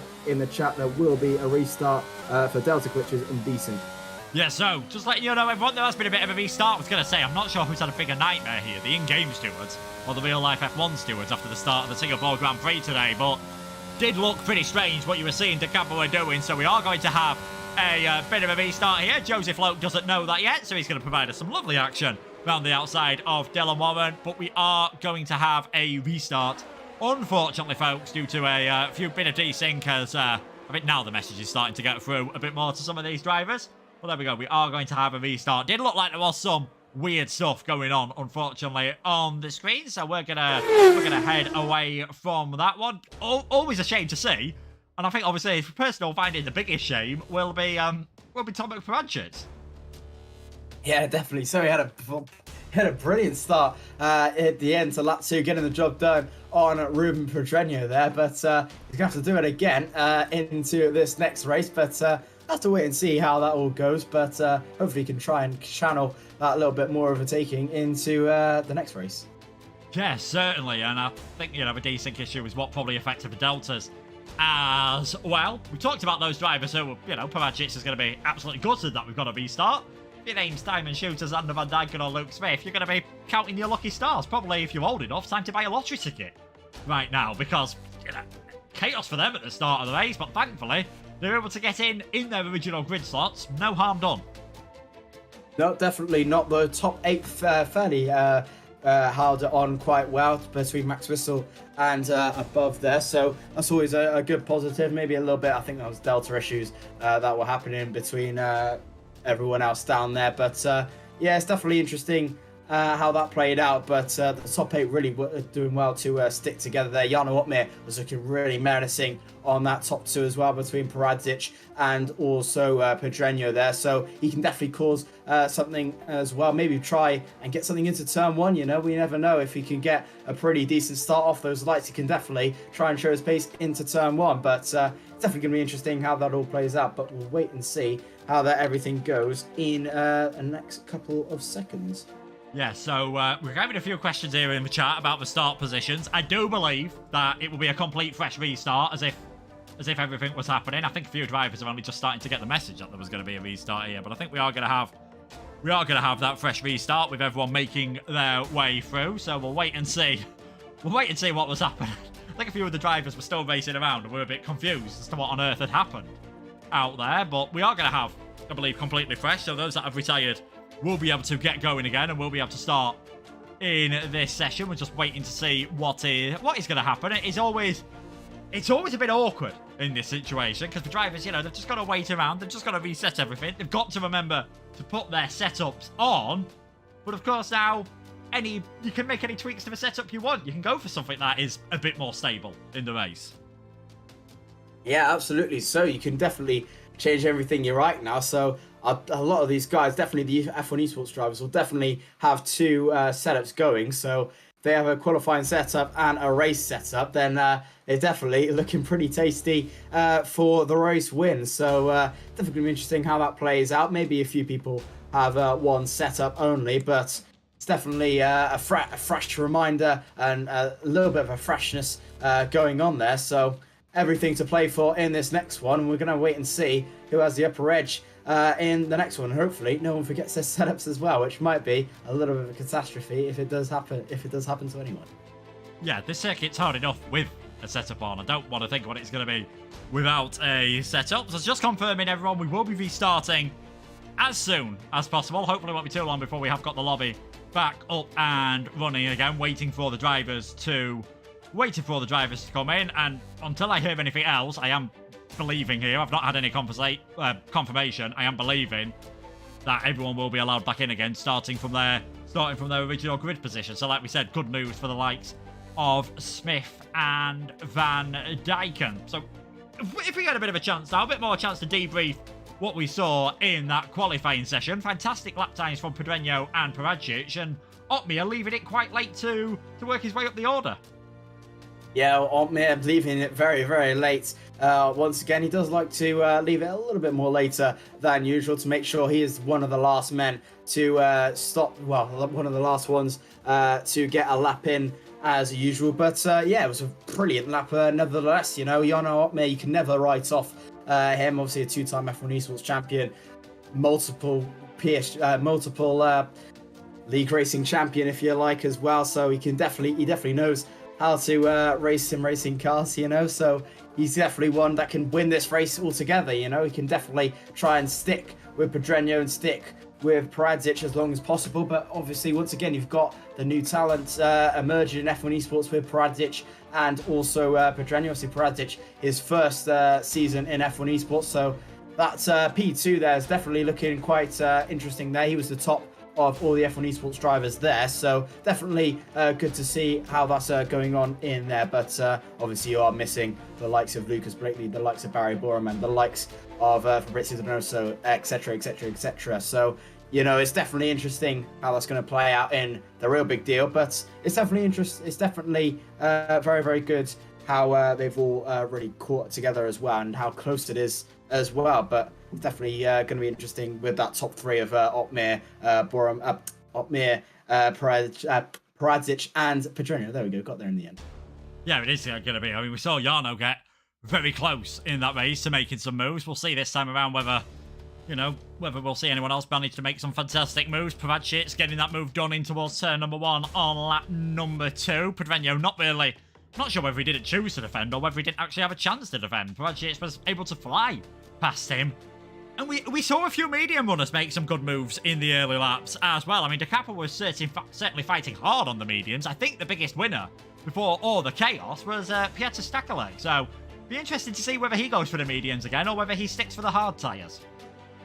Yeah, definitely so. It's going to be interesting for all of them, really, if they do decide to go for the mediums or go for the hards. Obviously, Luke or Xander didn't really get to grips a lot with their medium compound tires, so they didn't really make a lot of gains off the start. So maybe that's a little bit of an indicator. Maybe they go into the hards or they stay on the mediums, or everyone else just stays. You know what? I think the hards are probably going to be best fitted around here. I'm going to stick with what I know. But obviously these guys have a race strategy in mind. They're going to stick to it. They're not going to change it up last minute, because that would not be ideal. And obviously they don't want to change to something new when they've never tested it. So I think we'll probably, with the tyres, probably will stay the same, just so everyone is comfortable and knows what they're doing. But we'll have to see, and definitely it'll be interesting for the likes of Luke Smith, and I believe it was Xander Van Deeken as well, who did start on the mediums as well.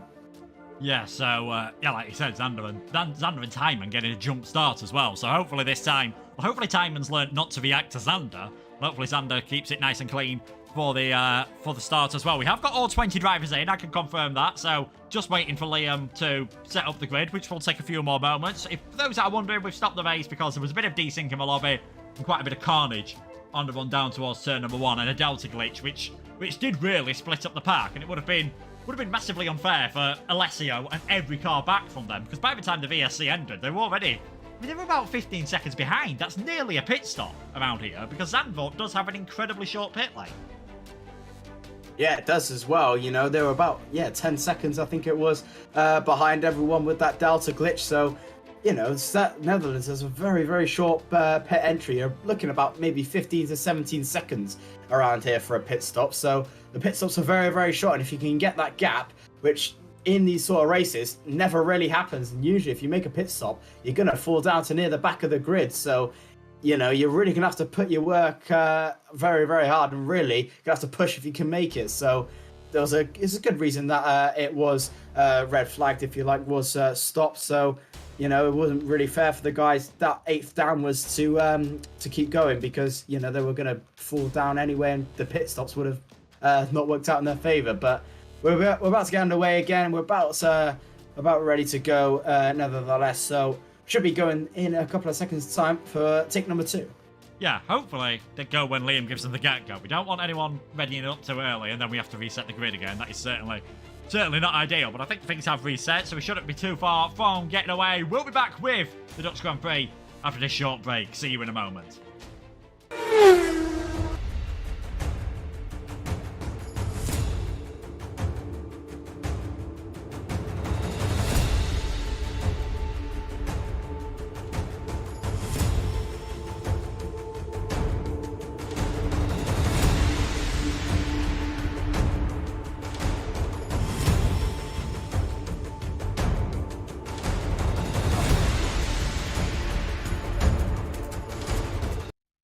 Reminder again of the track we'll be going around today, the Zandvoort circuit, 4.259 kilometres, 2.646 miles. We've already seen you can get moves done in towards turn 1, even if you don't have the DRS.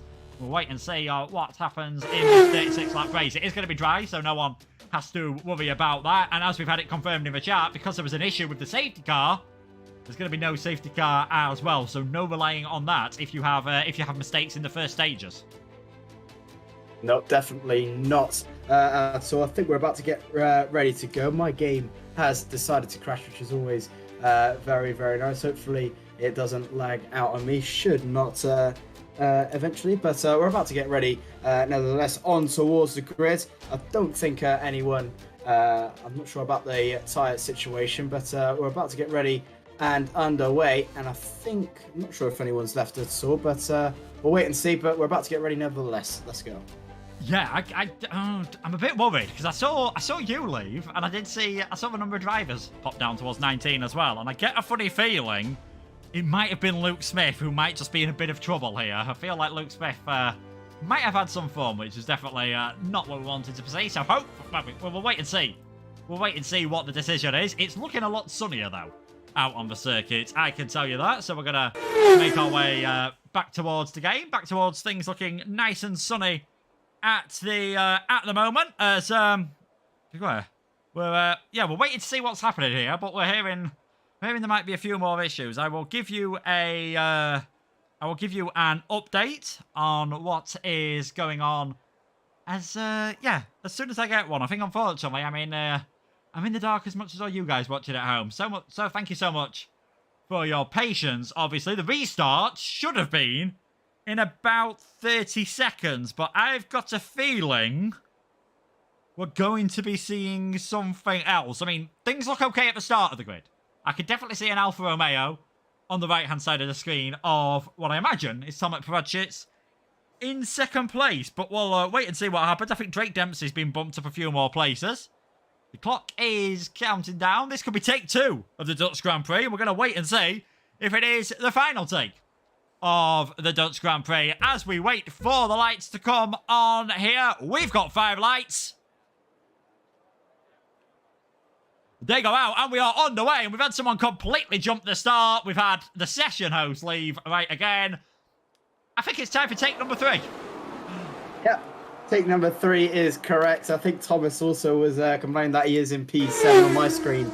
He was P20, so I think we still have something else going. Beautiful game once again, but I think a little bit of an issue. I think we were missing someone as well. We had 19 drivers on my screen. Don't know if P20 was added for anyone else. I think maybe a few issues with getting the grid sorted, but I'm not going to pull any strings on anyone. I think it's more of a game issue, but take number 3 should be coming in about 5 minutes, hopefully, but we'll have to wait and see. Yeah, we'll have to wait and see what happens. I mean, we saw some fantastic accidents in the background. Reminded me when I played the F1 games when I was younger, just blasting my way into turn number 1 and seeing how much carnage. I agree with the game scheme.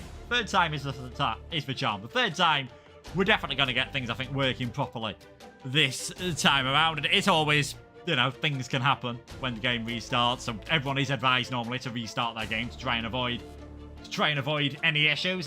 It's just something that we've got to live with, and it's something that the drivers are probably used to happening by now. They're used to having these odd little issues, but it has to be annoying. Yeah, it definitely is annoying. I think for the likes of these guys who just want to get racing and just want to get everything out of the water, it's definitely annoying because you have to keep stopping and starting and stopping and starting, which is really annoying and definitely upsets the flow of everything. Does get you a little bit nervous to see what happens. Definitely does not have anything to go by, but we'll have to wait and see. Hopefully everything is all right this time. We do have places to go on a Sunday evening, but hopefully we've got everything going again. And we'll wait and see what happens. Yeah, we will wait and see what happens in this one. So I think everyone, everyone restarting the game. You had an amazing start by the Alpine there. I think Mirko Soriano, I think he'd actually left the game as well. I think he started and then just left the game. The AI flying its way on the run down towards turn number 1. So hopefully things are a bit more nice this time. And you can see there, Jarno saying that.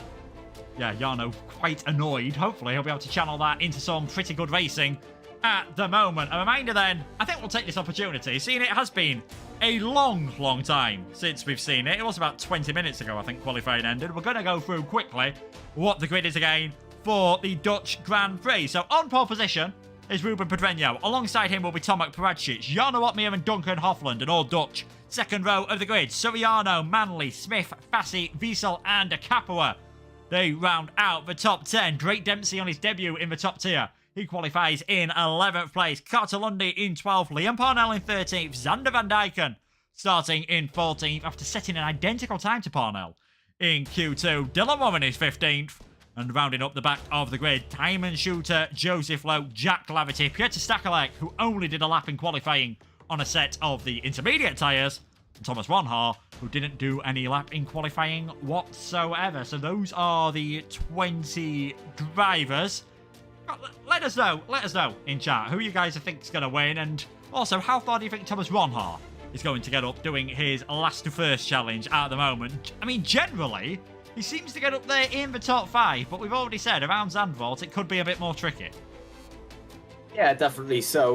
We obviously can't doubt Thomas Ronhaar's expertise in this game. He is a very, very quick driver, but you know, he can definitely try and pull as far as he can on this one. But you know, it's definitely going to be difficult around Zandvoort. We can't judge that, but I think probably, realistically speaking, I reckon he can probably go for a decent top 10 finish is where I'm going to place Ronhaar tonight. Top 10, maybe top 8 again. But yeah, I think he can do probably well. Definitely get some good points in this one.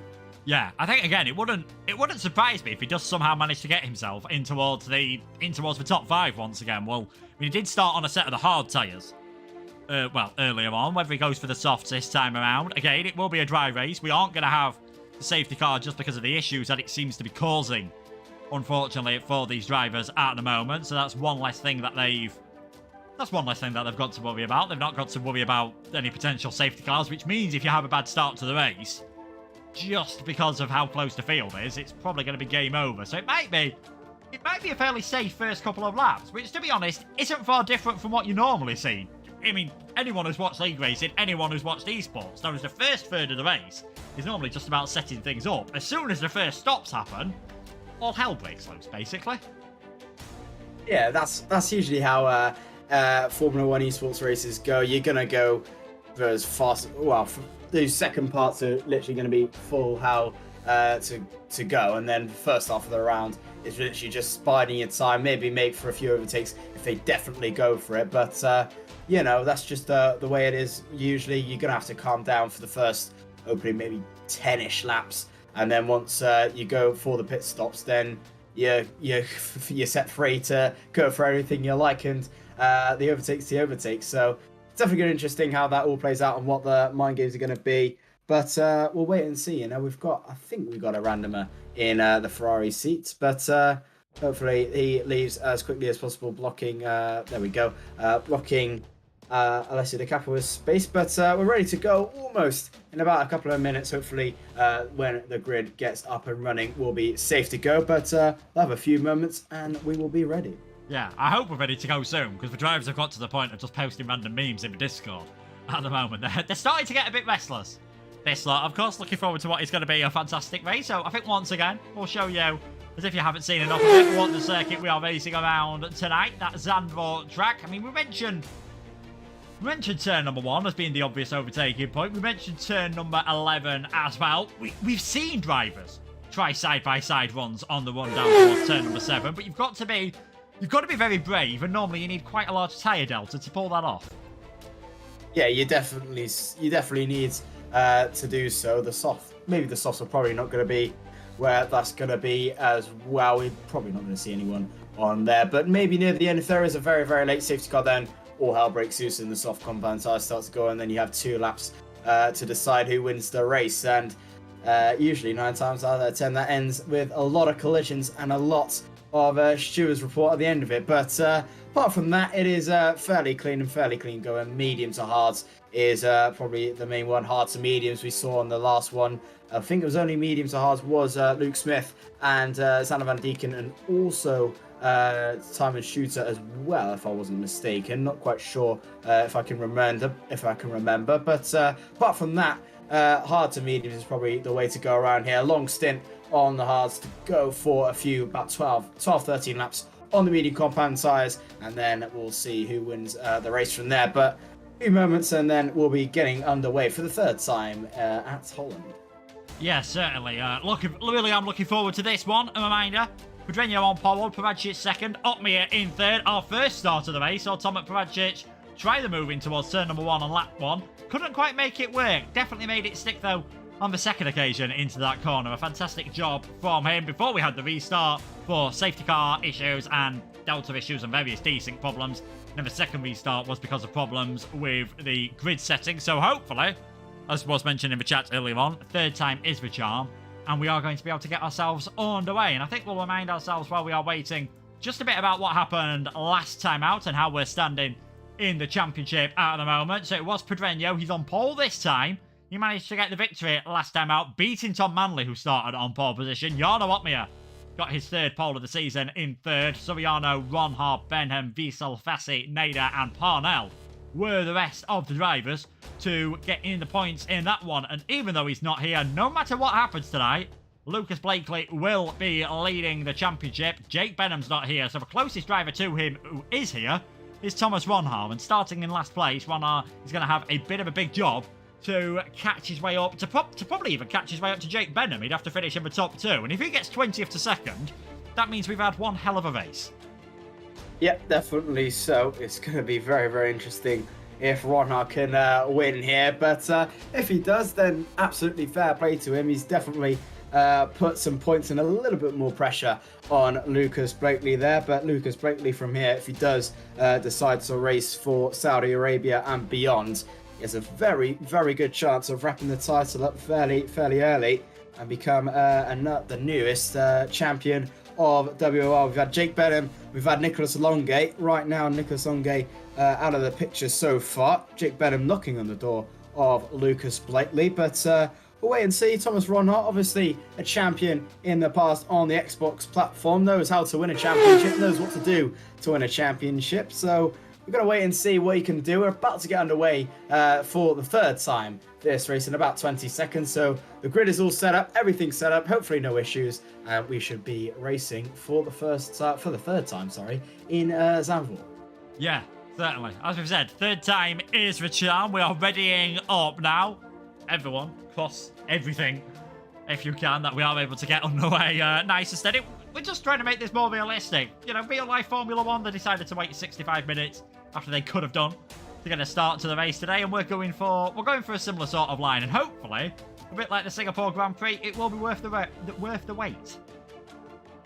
Yep, definitely. So we're going to wait a little bit longer, a little less longer than F1, than Formula 1, because we are way better than Formula 1 at organising things. But we're getting underway. We're on the grid. Hopefully everyone is where they should be. Looking at that, everyone is. And interestingly, everyone is on the mediums apart from Jarno, Duncan, Tom Manley, Ismail Fassi, Max Wissel and Drake Dempsey. And Jack Leverty are on the hards. So that might change in the course of a few seconds as it is starting to change. But it's definitely going to be interesting how that plays out. We're about to get underway and we should be going in about 30 seconds. Yeah, it should not be too long. You can see the timer counting down until we see the 5 lights here at the Zandvoort circuit. Ruben Pedreño on pole position for the first time this season. Can he take a victory? Can he drag himself into a Drivers' Championship hunt? Can he extend McLaren's lead in the Constructors' Championship as well? Himself and Valentin Bruffer, and of course earlier on in the season, Bummerman and Blakely helping McLaren towards that. We have got 5 lights at Zandvoort. They go out and we're underway for the Dutch Grand Prix. What are the starts like? Again, Pedreño having to cover off from Paracic, who's a lot more alongside this time than he was on our first start. And Paracic round the outside takes the lead of the Dutch Grand Prix, and that has compromised Pedreño, who's now coming under pressure from Jarno Opmeer. A bit of contact there between Hofland and Opmeer as Manley tries to get involved in this one as well. But on lap number 1 of the race, Pedreño leading. Pedreño in second, Opmeer, Manley and Hofland all very close together round the outside. Duncan Hofland trying to hold it off here from Tom Manley, but he is not able to do so. And on the mediums, you can see there is Luke Smith, and Peter Stakalek is just a bit wide from Manley, gives Hofland another opportunity, and there goes Mirko Soriano down the inside. A bit of contact between the two of them, and that could allow Luke Smith to get involved. But a better start this time from Tomac Paracic. He's got the lead a lap earlier than he did the time before.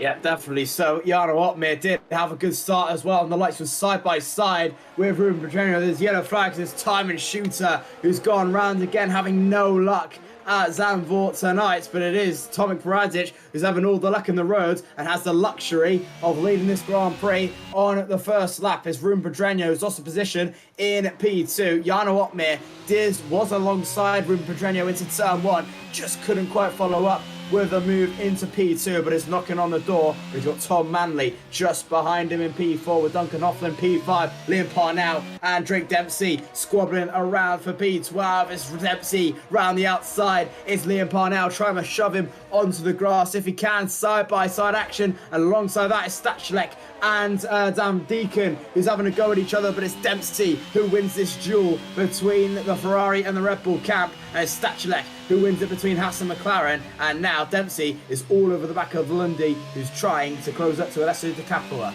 Yes, a lot more changes further up the order than we had earlier on as Parnell goes a bit deep, and there goes Peter Stachelek. As you can see, biggest gainer in the first few laps of this race, from 19th to 13th on that set of the soft tyres. The biggest loser, Simon Shooter, after that mistake earlier on. And last time in the top 6, there were no position changes. This time, the only driver in the top 6 who is where they started is Jarno Opmeer, currently 1.1 seconds off the lead of this race. DRS is enabled now. The first time they'll be able to use it is on the run down towards turn number 11. And the only drivers who can't use it are Tomek Bradic, who's leading this race, and poor old Simon Shooter at the back of the field after his incident earlier on. I mean, no matter what's happened today, it's not been a good race for Timon. No, it is definitely not been. He's decided to stay in it, thankfully, which is always good to see. He doesn't decide to quit off the lights there, so he's still in it. About 4 seconds back on Jack Laverty, so he's still in this race. He can try and claw up a few positions, a few battling in front. He can definitely pull in this. He's not out of this one by any stretch of the imagination, but top fights happening there. Tom Bradic and Ruben Pedreño really starting to heat up as well. Tom Manley pushing on the door of Jarno Opmeer, but I tell you what, who is really pushing on the door and almost pushing Duncan Hoffman through there is Luke Smith on the medium compound of tyres, and is really looking to try and take the lead off Duncan Hoffman. Will get the luxury of DRS down the back straight, but Duncan Hoffman will also get the DRS on Tom Manley. But does Luke Smith have that battery that he wants to use? He's about 54% of the way there. We're having a look down the back straight, not using anything just yet. Jarno Opmeer sets the fastest lap of the Grand Prix with that 13.7, immediately replaced by Piotr Stachelek with that 13.596. Breaks in, and Luke Smith having a massive snap there out of turn 1, and has ruined a chance of getting up in towards the top 5. It's Malfassi pushing on Alessio Di Capua as well, but it's still Bradic leading the way. Ruben Pedreño is not far behind.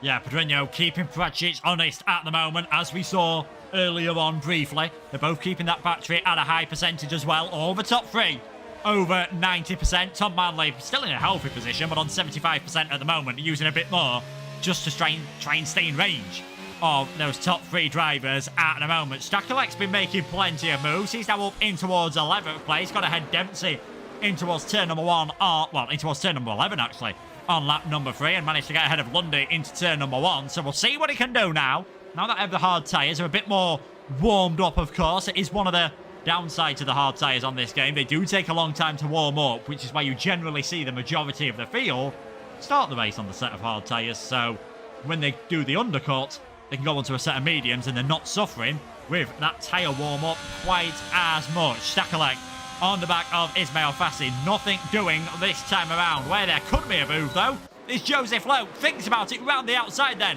of Xander Van Dijk, and you've got Ron Haar and Warren having their own little battle further back also for 17th and 18th place. Both of them staying as they were for now. But if you start defending too hard, you're going to make yourself vulnerable, especially if you drop outside of that DRS range, as Ron Haar here is almost pushing Warren through the S's. Yeah, definitely so. Pushing all the way through is the Haas man, part of the F1 Esports development team, not development team, part of the pro team this season. Massive congratulations to him. Started 20th up into P18 and is really pushing all the way on Dylan Warren. Can he try anything into these next couple of corners? He might try and wait for turn 1. Then he's got the Mercedes of Joseph Float just in front of him. He's getting closer and closer to Dylan Warren. Not quite close enough to mount a charge this time around. Obviously, his home Grand Prix, wants to try and go as quickly as possible up the field. It's definitely going to be a mammoth task if you can try and do so, rounding up towards the final corner, closer and closer together. Probably not quite close enough this time around. Soriano fast up with Grand Prix to him, a 13.521. His teammate of Thomas Ronhard, Peter Stachelek, closing up to Ismail Fassi, and Fassi closing up to De Capua. And once again, this time around, Thomas Ronhard not quite close enough to Dylan Warren, but Warren a little bit more closer to Joseph Loke as well. Closing up the field, though, is Ruben Pedreño, still keeping with Tomek Pradzic very, very well indeed, and might try and have a look for the lead, and maybe try and push on in a few moments' time. As you can see on his battery, pretty much full. Tomek Pradzic battery is full as well, alongside Jarno Opmist. Everyone's battery pretty much full. Tom Manley on 80% there, but top three not been using anything with their battery, and should maybe start mounting a charge as the laps go on. Yeah, certainly in the management phase at the moment, these top drivers, just keeping things as they were. Someone who might have to start pushing a bit more is the man on your screen at the moment, the AlphaTauri of Max Wiesel, 8/10 of a second behind Mirko Soriano. I wasn't going to say, you can't really afford to drop outside that DRS range, but Alessio De Capua not putting him under masses of pressure either at the moment. We'll still get the slipstream and the DRS at that range, but as soon as you drop more than 6/7 of a second behind, the slipstream's not that powerful. And you start to see a few more attempts of moves. And I think we've seen the best of the medium tyres already. Stachelek not making those moves as he was earlier on.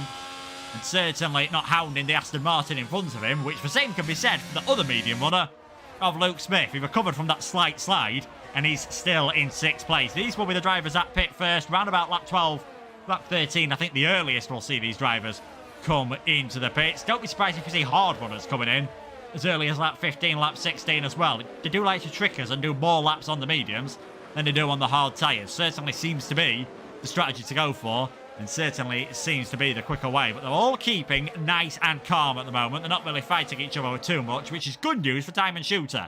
He's still going around in 20th place at the moment, and slowly, he's trying to catch his way back up. Yeah, he's gained about a second since the last time we've seen him, which is about lap 3. So he's keeping steady progress so far. He's keeping within touching distance of Jack Laverty. As we said, he's still not out of this just yet. But Ruben Pedreño, though, as we move over just a little bit up the front of the grid, losing a little bit of time to Tomek Pradzic, was about 6/10 going into turn 1. Joseph Loke getting the job done as Adam Van Deeken just on our screens, and actually having a little bit of a squabble between them. Van Deeken getting forced off the gravel there, and that was maybe a little bit naughty from Joseph Lokes. Really squeezed Van Deeken out there. Probably did not see him enough, but Van Deeken getting squeezed on towards the gravel, and he is surely not going to be happy with that one. And Loke into P15. Probably was his corner, but should have left a little bit more room to Van Deeken. Yeah, and there, Dylan Warren almost got into the back of Joseph Lowe. Got a massive slide on the car. Coming through turn number 7, we saw it from the onboard of Thomas Ronhard, who has gained a place in all of that, but certainly, I don't think it's helped Ronhard out, because Loke's dropped a bit further back from the back of Liam Parnell, and obviously Sander Van Dijken. He won't be happy with that whatsoever. Get a feeling, yes, he should have been left more space, but I think it was always looking as though he was going to be squeezed off the track there, similar to what we saw happen in real life. Of course, I believe it was Sainz and Perez at the Dutch Grand Prix this year, getting very close together. Is an awkward corner, that turn number 1 on the exit, and it is easy. Get yourself squeezed off towards the gravel trap. Pedreño sets the fastest lap in the race. Ronhard finds himself in trouble. He almost squeezes Laverty towards the wall, and I don't think Laverty is going to be too happy about that one. Round the outside, he tries it, and again, you're just going to find yourself getting squeezed off towards the edge of the circuit. Van Dijken is our first retirement then. At the end of lap number 8, it's early stages, but they're fighting hard at the back of the field. Yeah, they really are. It's been Thomas Ronhard about that battle between about 15th downwards from Loke, Warren, Thomas, Laverty, and Laverty, really, that have really been going hammer and tongs together. They do not care where they are. They want to try and climb up the field as best as they can. They have stick together. Everyone is in less than a second of each other, and from first down to about 18th is about 10 seconds. So they've been doing really, really well to keep with each other as long as they have done. But sometimes it might get a little bit unhealthy, and it might just start to creep in a few mistakes and a few misjudged corners, and there might be a little bit of a collision, as we already have done with Joseph Loke and Xander Van Dijk and Simon Shooter as well, having a little bit of trouble. As Jarno Opmeer sets a fast lap of Grand Prix with the 13.384 to his name, really doing well to stick with Ruben Pedreño and Tom Pradzic. Tom Manley has just broken out of the DRS to Jarno Opmeer, so Jarno has really started pushing a little bit more than he has done these past few laps. As we enter lap 10 of 36, we probably will be waiting for these pit stops in around maybe 13, 14, 15 laps time, and around lap 25 I'm reckoning for the medium compound tyres, but we'll wait and see how that happens. As Ruben Pedreño really pushing on the back of Tomek Peredzic. It's just a matter of time when he decides to pull the trigger and go for it on the Alfa Romeo. Yeah, will he go for it on track? Will he wait until that pit stop period comes to try and go for things? You know, he's going to have to go for it at some point if he wants to take the victory in this race. Last time out, him and Manley were generally not going for things too much at the start of the race, and then in the second stint, it looked like Pedreño just had the pace once the fuel started to come off the car. We'll see if that is going to be the same way things work out today. Manley's put a bit of a spurt on, using his ERS tactically out of the slower corners. And you can see, sets the fastest lap of the race. Almost identical point system here in WOR to real-life Formula 1, with the exception that you do not get a fastest lap point, no matter where you finish. So Joseph Loke down in 15th will not get one. Neither will Tom Manley if he carries on getting that in 4th place, as well as now we've got Joseph Loke pushing all over Liam Parnell at the moment. And I think this shows how much they've been pushing at the back of the field. Peredzic, Pedreño, Opmeer looking very relaxed on their battery life. We've got red lights flashing on the back of Parnell and Loke. Yeah, definitely so. And they've really been pushing all the way through. As as you can see, Liam Parnell down to 20%. That's what the flashing means. He's down to 20% on his battery. So he's really going to have to start saving a little bit more and stop pushing a little bit more. As we see there, Joseph Loke all over the back, and you can see he's flashing as well. Alongside is Dylan Warren. Yes, he is. There's Thomas Ronhart. No, he's not quite. He's down to 50% though, so he's still not looking as healthy. Also, Thomas Shooter has used a little bit of his battery also, and Jack Laverty down to about 35 as well. So they've really been pushing it quite a little bit, but further up the field, Ruben Pedreño is getting agonisingly closer to the back of Tomek Peredzic. But the good news is they're starting to lose Jarno Opmeer ever so slightly, and Tom Manley is starting to gain in to Jarno Opmeer. So Jarno is in a little bit of an iffy place here. He's not really gaining on Pedreño, and he's losing time to them, and Tom Manley is starting to close up quite rapidly to the back of Mr. Opmeer. So it's definitely going to be close, but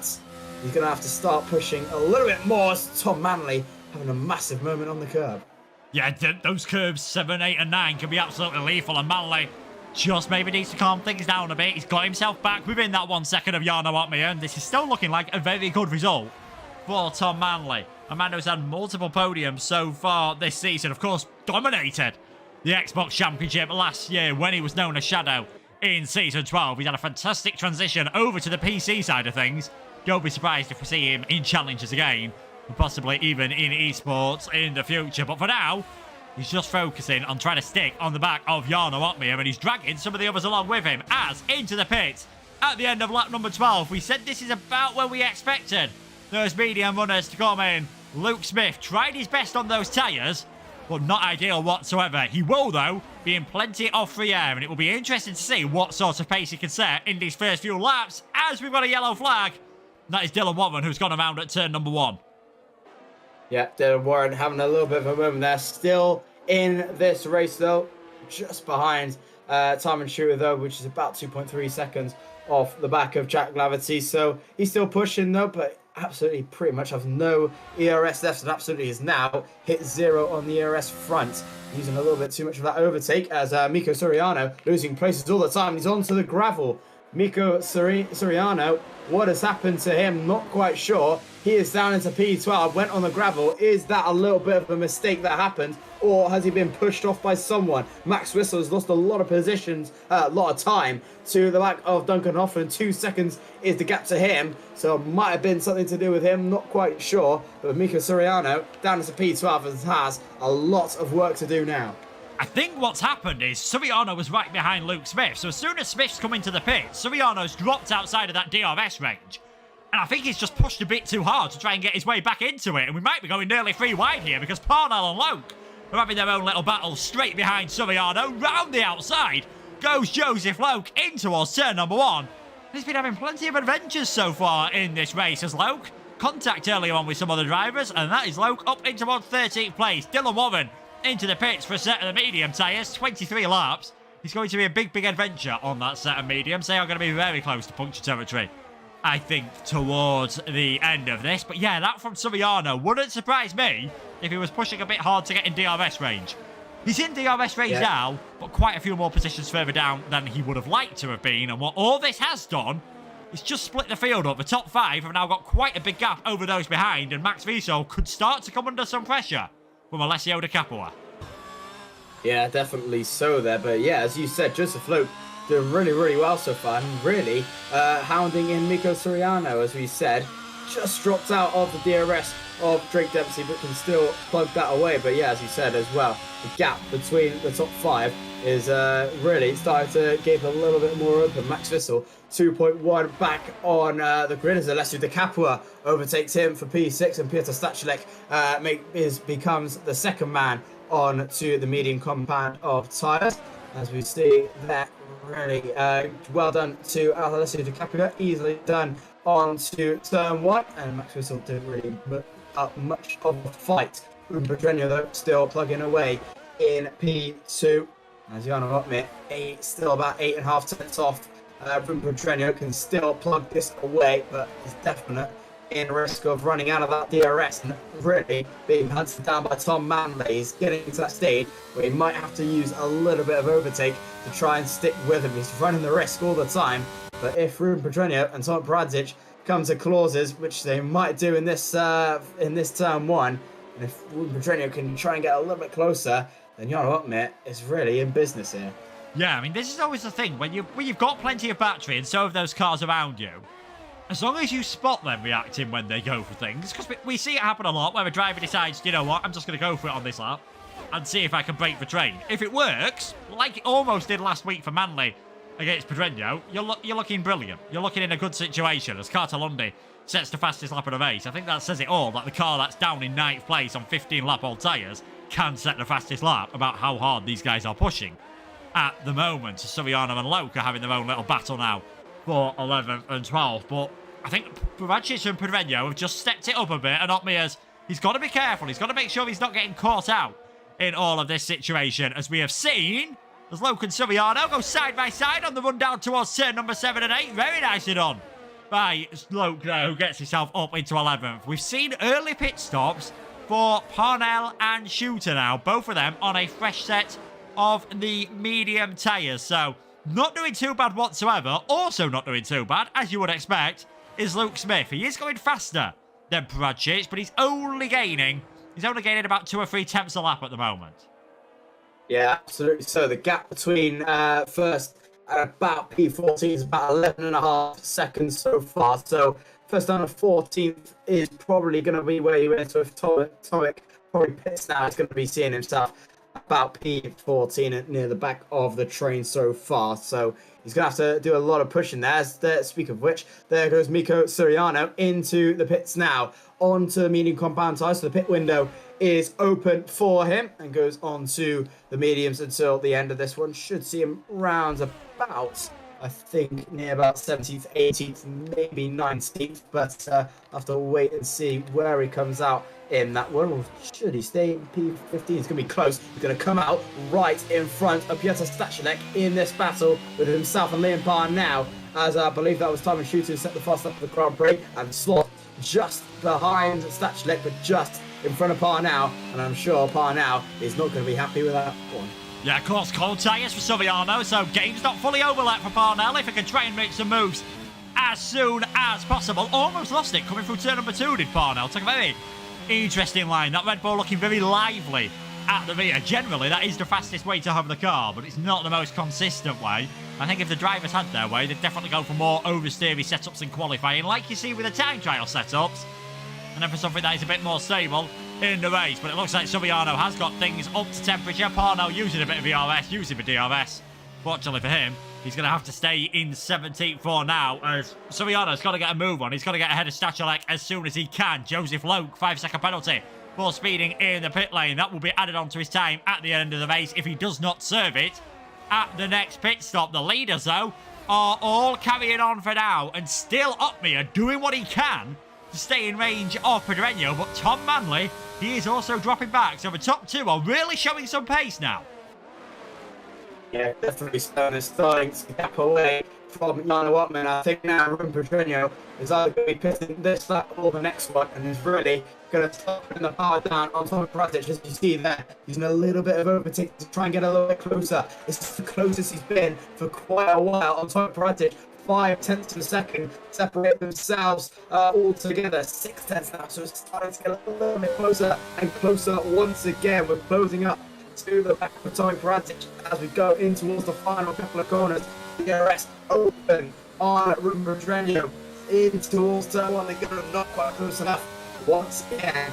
And towards the lead still is Tommy Pradic. He's open off and 5-second penalty for him. He's had a brilliant Grand Prix so far, and it's still looking it's not looking good so far with that 5-second penalty, but still Ruben Pedreño starting to creep up on Tommy Pradic.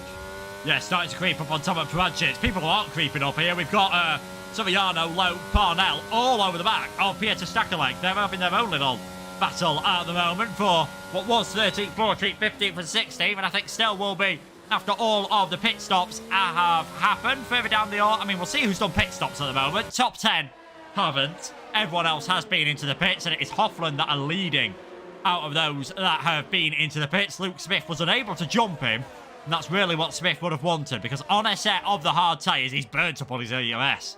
Trying to catch these guys back up.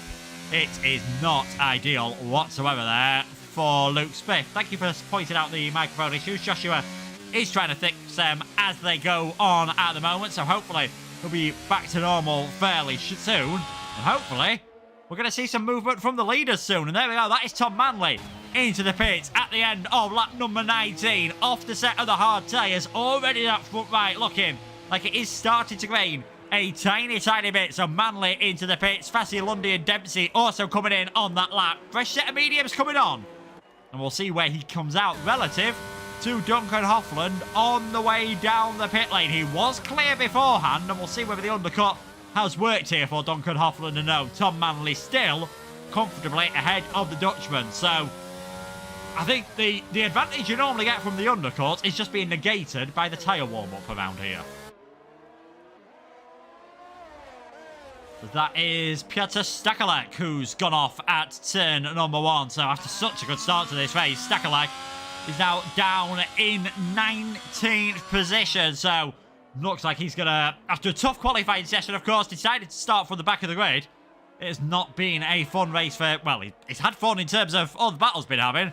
Doesn't look like he's going to get any reward for it, though. Stuck down in at 19th place at the moment. And I think we're going to see one of these lead two come into the pits soon. Pradic stays out, so it is Ruben Pedreño into the pits. Jarno Ottmeijer staying out. Also, as Pedreño gets a 5-second penalty for speeding in the pit lane. That is surely any chance of a race victory over for him. Max Wiesel also getting a 5-second penalty. It is a bit of a tricky pit lane entry here, but that is not what they wanted whatsoever. And what Manley doesn't want is Duncan Hoffland all over the back of him. Fastest lap of the race for Hoffland. All of a sudden, this is a fight for a potential podium place between Manley and Hoffland. Go on to lap number 21 of this race. Paradic's leading from Jarno Ottmeijer. De Capua in third place. Ronhar in fourth. Those are the drivers that are still yet to pit in this race. Yellow flag for Pieter Stachelek, who retires from the race on lap number 21, joining Zander van Dijken on the sidelines. We'll wait and see when Paradzic comes into the pits. Doesn't have to worry too much about the undercut. I imagine he either saw it as Pedreño was coming to the pit lane, or he's been informed that Pedreño does have that penalty. So if he wants to carry on longer, he could definitely do so. Unsurprisingly, I think him and Otmi are realising how close Manley and Hofland are, deciding not to carry on that tiny bit longer. Paradzic stays, well, Paradzic comes in, Otmia comes in, De Capua comes in, Ronha stays out. Here's the leader in this race, and it is going to be medium tyres going on to all of these cars. A very conventional one-stop strategy as the rest of the field come down the pit lane. Where is Pedreño going to come out relative to Paradzic? He is comfortably behind. Where is Otmia going to come out relative to Tom Manley? Manley jumps ahead of Jarno Otmia. The undercut works, and all of a sudden, Duncan Hofland is hassling the esports champion. Tries to cut back, tries to get a better exit. Jarno Otmia is wise to that one, but he has burnt up his ERS. This could be a very long few laps for the esports champion. Otmia down towards 5th. Ronha leads, but out of those that have pitted, Paradzic is looking very good for that first victory of the season. Yes, right, hello. Hopefully everything is back to normal now. I've just changed to my headset, so hopefully everything is okay. Apologies for the microphone issues. Hopefully everything is back to normal. Yeah, you gotta admit, losing ground on Tom Manley, and Manley getting the job done back up. So the overcut did work out in Manley's favour. I think was not paying attention a little bit as I was trying to fix the light for Manley. Now overtakes Jarno Otmia into P4. He goes yellow flag in Sector 2 and Sector 3. Pedreño sets a fast up for the Grand Prix. Nothing doing so far. Ronha now leads this Grand Prix, but look how tight it is between Paradzic and Pedreño. Almost 2 tenths separating the two. Once again, apologies for more microphone issues. I'm not sure what is going on. I'll try and fix it later on, but we're still continuing. Nevertheless, it's still Paradzic plugging away on Pedreño, and that is Jack Laverty having a little bit of issues further back. Paradzic is under a little bit of pressure from Pedreño at the back. Yeah, he is coming under some pressure. Shooter then retires from this race. Pedreño, he didn't get pushed into the pit lane, so I can't see a way he's going to get that 5-second penalty removed for speeding in the pit lane. But yeah, I think just wanting to get some moves done at the moment. Ronha staying out there longer, just trying something different. I mean, we're not going to get a safety car. He does have to come into the pits again, but you never know what could happen in this race. And I think Ronha maybe just getting a bit of practice in. Like we said, free spots, just trying to see how things are at the moment. And I was about to say he's trying something different, but no, at the end of lap number 23, Thomas Ronha into the pits. And another victim of the 5-second speeding penalty. So that is Ronha, Pedreño, Hofland, Wiesel and Joseph Loke. A quarter of the field getting done for pit lane speeding penalties. Not something that you see too often, to be honest, in, well, you don't see it too often in any sort of league racing, especially not league racing of this calibre, as there goes Ronha out of the pits, a long way down the order, in 16th place on a fresh set of tyres. I think the last to first challenge is certainly not going to be happening for him today. So Paradzic's leading, Pedreño in second, Manley in third place. He now also has burnt up a lot of his ERS, and this could just bring Jarno Otmia back into play for what is, let's not forget, a battle for net second place. Yeah, definitely. So net second place is definitely going to be interesting here, but Luke Smith as well on the Harcon bound side. Definitely plugging all the way through. About 2 seconds back on Duncan Hofland, just riding his own race so far. He's about, not quite close enough to Duncan Hofland, but quite far in front of Alessio De Capua. But once again, here comes Ruben Pedreño. This is the closest he's been for quite a while. Into the DRS he goes. Is he close enough to try and find something into one? No, he's not. A little bit too far back this time around, but look at the gap they have between them. With Tom Manley 1.6 seconds back on Pedreño, but Jarno Otmia 2.5 tenths behind Tom Manley, and looking to try and find something maybe into turn one as Nico Soriano gets past Joseph Loke into P number 12. But really, this battle in front, Paradzic versus Pedreño and Manley versus Otmia, the fight for the win and the fight for the final podium positions. Manley having a massive moment there once again, and Otmia all over the back of the youngster in that AlphaTauri. They're pushing all the way through together now. Jarno Otmia all over the back of Tom Manley. A little bit of a moment once again. Into the DRS they come, and Tom Manley is looking a little bit of pressure here. In towards the right, and a hop on towards the left. And Jarno Opmeer, if he's close enough, and if he has a little bit more to push around, he can definitely try and get this job done. Into the penultimate corner, into the final corner. Here comes Opmeer. Can he try anything on Manley? The DRS wide open on that Mercedes car. I think he's a little bit too far behind, and that little bit of an incident probably didn't help his cause. And once again, up in front is Paradzic, who still leads away from Pedreño.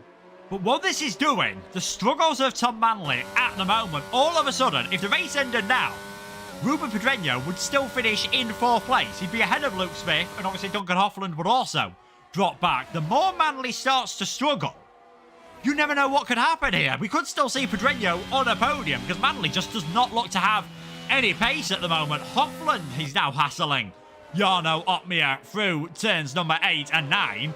And yeah, again, Duncan with that time penalty. Can't see him getting removed, as it was for a pit lane speeding, and they're, even in real life, they're pretty open and shut cases. Were you over the limit at the line? Yes, you were. Oh, no, you weren't. There's no sort of room for interpretation with those time penalties. But Hoffland, you never know. If Opmeer goes for a move, if Manley starts defending quite a lot, Duncan Hoffland could get himself involved in this and could still have a very good position. Luke Smith a bit further back. He'll be, I think, secretly hoping that these three start battling and he can catch up, because his hard should be good right until the end of the race. But with 10 laps to go, Paradzic still leading from Pedreño, and still Jarno Opmeer not able to get close enough to those ahead. Someone who is close enough, though, is Mirko Subiano. He's going to be more than close enough. Down the inside goes the Alpine. Little bit of a move there from the Alfa Romeo of Cartolondi, but that's not putting off Subiano. He is up in towards 11th place, and he's now setting after Dempsey, Wiesel and the rest to see if he can get into the points once more. And still Pedreño all over the back of Paradzic. And I get the feeling, if Pedreño goes for a move at the moment, as he has a little wobble through turn number 8, if Pedreño goes for a move at the moment, I don't think Paradzic is going to be too bothered about defending. No, definitely not. Soriano getting the job done beautifully on Cartolondi. There's a move there from Thomas Ronhaar. Gets out of the way. Joseph Loke says Thomas Ronhaar, a massive dive bomb from the Haas van, but a beautiful move in the end. Got the job done, and that is a very ballsy move from Thomas Ronhaar. Pays off, and here's a man on a mission. Look how close he is to Cartolondi already, really plugging away on the Alfa Romeo. Those fresh medium compounder tyres hits him once again. He just has so much more braking, and having a look down that inside is Thomas Ronhaar. He's so much quicker than Cartolondi at the moment. Tries to force him wrong way round. Yellow flags in the air. Did Ronhaar get the job done before the green flags? Not 100% sure. But it is Thomas Ronhaar who gets the job done up into P12 and dispatches of Cartolondi. And now his next target is Mikko Suriano. Yeah, I really hope that wasn't under yellow flags, because it was for Dylan Warren, who'd had a spin at the back of the field behind where Thomas Ronhaar was. So I can't see that incident, being under yellow flags. I can't see that having caused any problems for Ronhaar. He's up into 12th at the moment. He's got a lot of work to do if he wants to get support. Oh! And that is Joseph Loke losing it at the exit of turn number 7. Loke goes around, continues on in 16th place. He has had a very entertaining race. These cars, though, the new ground effect F1 cars, do not like being ridden over the curves.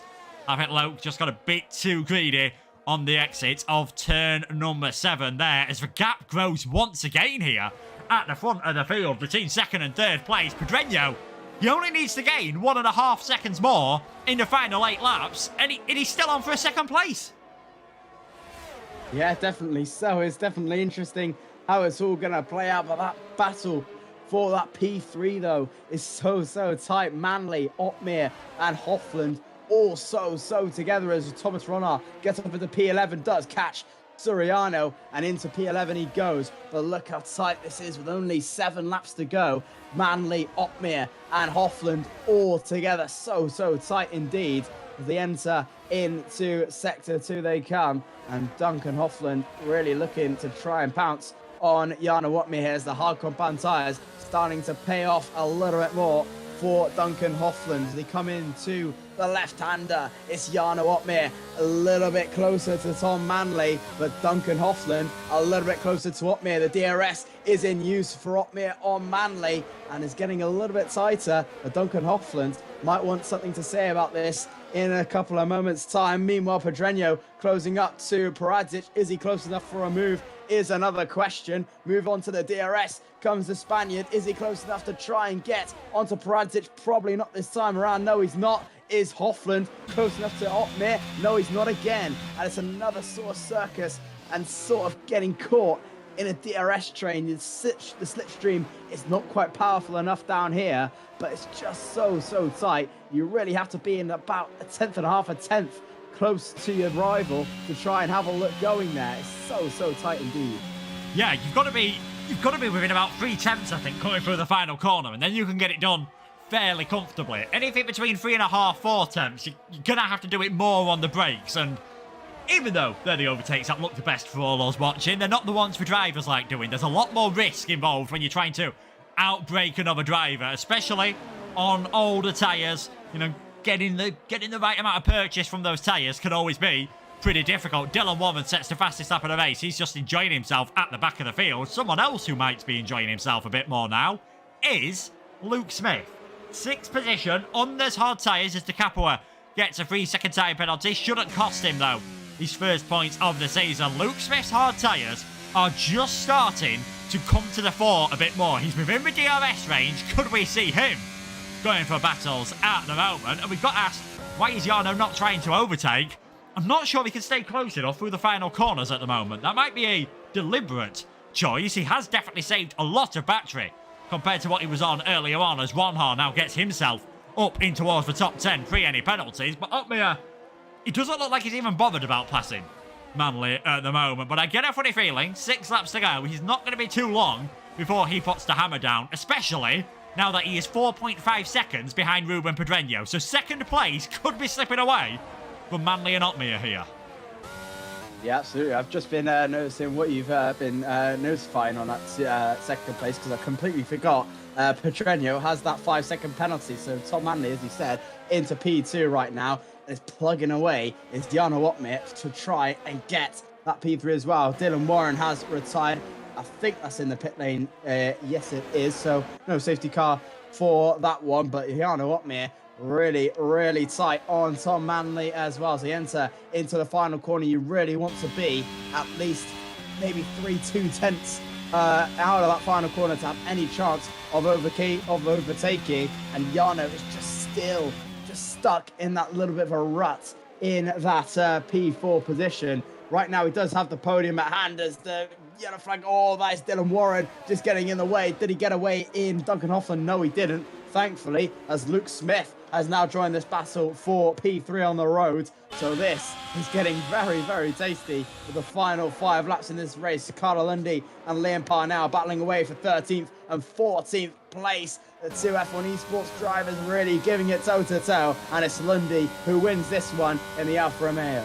Yeah, Lundy comes on top for that one for now on the fresher medium tyres. He's up into 13th, but if he gets a bit of a hurry on here, could gain a few more positions. So you never know what could happen, Lundy, on those fresher tyres. He's looking very good indeed. Ronhar now 10th place on those fresher tyres. He's trying to see if he can close up to the back of Wiesel and Fassi in these laps and just gain a bit of a bonus, gain a few places, even if they're not going to give him points at the end of the day. Our lead 2, though, come around the final corner for the 32nd time. 4 more to go here in round number 9 of season 13 in the top tier of WOR. Tom Manley in 3rd place, and Jarno Opmeer there has dropped more than 5 seconds behind Ruben Pedreño. So now is the time, I think, where Opmeer's got to get a bit of a move on here. I'm not sure whether he's paying too much attention to that. I'm not sure whether he's too bothered about that at the moment. But Opmeer has not been able to get close to Tom Manley at the moment, and Hoffland and Smith are just stuck in this train while they start to think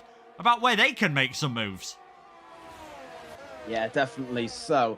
I think it's now time for Luke Smith to really start putting his foot down a bit, because he can definitely smell that podium position here. As we can see, it's really starting to get closer to Duncan Hoffland. Duncan Hoffland, I was about to say, is is in a good position here, but with that penalty, he's not anymore. So Luke Smith, if he can put his hammer down for those final 3, 4, 5 laps, he's in a really good position to be trying to get a podium walking away out of that one. Right now, he's in a P4 position. If he can try and push on with Duncan Hoffland and Jarno Opmeer, that podium position is looking very, very tasty. But nevertheless, Ruben Pedreño getting closer and closer to Tomek Paradzic with 3 laps to go. It's so tight between those two. They've been hammer and tongs every single lap this race. It's been absolutely brilliant to watch all the way through. Jarno Opmeer still stuck behind Tom Manley. This race has been absolutely fantastic from start to finish. Tom Manley and Jarno Opmeer, Duncan Hoffland and Luke Smith all been battling away all this race alongside Pedreño and Paradzic. But right now, Tom Manley is out of that 5-second reach from Pedreño, so he's really going to have to start putting his foot down if he wants a P2 finish out of this one. Yeah, we've had fantastic battling at the front, and fair play further down the order has been equally as interesting. This Lundy-Parnell-Laverty battle has been fascinating for the final few laps here. It is only for 13th, for 14th, for 15th. They're not going to get any points for it, but they're just having fun. They're just enjoying themselves, and at the end of the day, that's probably what league racing is all about. Just, you know, to get the opportunity to try yourself against the best. You also get the opportunity to enjoy yourself and just try a few more different things when races are not going your way. On to the final couple of laps, and Pedreño nowhere near close enough on this occasion to Paradzic. Opmeer certainly is close enough to Tom Manley, though. Down the inside goes Jarno Opmeer. Finally, he puts the hammer down, and that is Jarno Opmeer into our 3rd place. 2 laps to go, 0.85 seconds to go. Can the Flying Dutchman secure 2nd position? Jarno needs about 5/10 a lap on Ruben Pedreño if he wants any chance of getting that P2 position. 5.9 on lap 35 of 36 with Pedreño pushing on Paradzic. But these two have been absolutely fantastic. They haven't been holding each other up at all. They haven't been really pushing each other. They've just been following each other's lines and sticking with it. 6.2 is the gap. Jarno Opmeer is losing a lot of time, and I think this is not going to be Jarno Opmeer's day for P2, but right now his main focus is probably going to be holding on that P3 position. Tom Manley, though, is really feisty and looking for something on Jarno Opmeer. Look how much he's pushing on that Mercedes. Is Duncan Hoffland getting in this fray as well alongside Luke Smith, and Alessio De Capua has just joined this battle. Maybe it's Malfassi at the end of this one, but we move over to the final lap of the Grand Prix. A little bit of more racing to go. One more lap, and it's going to the end of the race. Yeah, and Tom Manley might be having a chance here around the outside of Jarno Opmeer in towards turn number 1. Goes Tom Manley, can't quite manage to pull it off. He's used up all of his EOS. Alessio De Capua has had an issue. He was going to get his first points of the season. Has De Capua got a puncture? Has he had a spin? No matter what happens, it is disaster for the former esports driver. De Capua plummeting down the field, back towards the battle for the final podium spot. Manley still all over the back of Jarno Opmeer. Both of them have burned up their battery. Can Duncan Hoffland get himself involved? Yes, he's got a penalty, so it's not going to matter at the end of the day, but this is absolutely dramatic, as I'm wondering here, and it's been mentioned in the chat, has Alessio De Capua underfueled his car and just completely ran out of fuel in this one? Tom Manley, he's not close enough, thinks about it into turn number 11, goes a bit deep, and that might give Duncan Hoffland an opportunity on the exit of the corner. But onto the start-finish straight, Tomek Paradzic wins here at Zandvoort. Pedreño will claim 2nd, and it'll be another podium for esports champion Jarno Opmeer, and Hoffland just misses out on getting Manley on the line. He had a penalty anyway, so he drops behind Smith and Fassi. Dempsey in 8th, Wiesel in 9th, Ronhaar rounds out the points. But it is Tomek Paradzic who takes a fantastic victory. And a bit like what we saw at Singapore today, Perez and Leclerc were just clear of the field. Today, Paradzic and Pedreño were untouchable. Absolutely so. Tomek Paradzic is that's one of the greatest drives I've seen for a long time by any driver. He did so well. And Ruben Pedreño as well, sticking with him. That's probably the best duo performance I've seen in league racing for a long time. Well done to Paradzic and Pedreño there. Jarno Opmeer as well, doing very well to stick in that P3. Kept going on Tom Manley and is rewarded with that podium at the end. What a drive from everyone there. And it is going to end up with Tomek Pradic with another win. And Thomas Swanhart with the driver of the day. Really went under the radar, but obviously starting at the back of the field, did make very, very good overtakes as well. But yeah, what an ending to that race. And what a few 36 races we've had there. And it's ended with Tomek Pradic winning at Zandvoort. And that definitely gives a lot of confidence going into the F1 Esports season. Yeah, certainly. Always good for these drivers to win around an esports track, and I think they'll be very happy with that one. Pedreño couldn't quite have the pace today, but it's more consistency. It's 43 points in the last 2 races, not bad whatsoever. And Jarno Opmeer, he's there or thereabouts. You can never write off the Flying Dutchman this season. He's always, as we said, near the front when it really matters in these races. But it is Tomek Pradic who takes his first victory of the season. Ruben Pedreño in second place. Jarno Opmeer finishing in third. Manley just missing out on a podium. He went for it in towards turn number 11. I thought there was going to be contact. He finishes in fourth place. Smith in fifth. Fassi, Hoffland, Dempsey, Wiesel and Ronhaar rounding out the points. Suriano missing out by less than half a second. Liam Parnell 12th. Laverty 13th. Lundy 14th.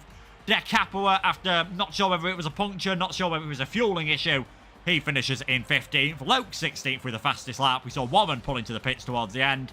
And Shooter, Stakelek and Van Dijken also retiring in the pit lane from what was, as you said, Josh, an absolutely fascinating race, even if the battle for first and second didn't have plenty of battling towards the end. I think, pretty much every place down from third downwards were involved in some sort of action.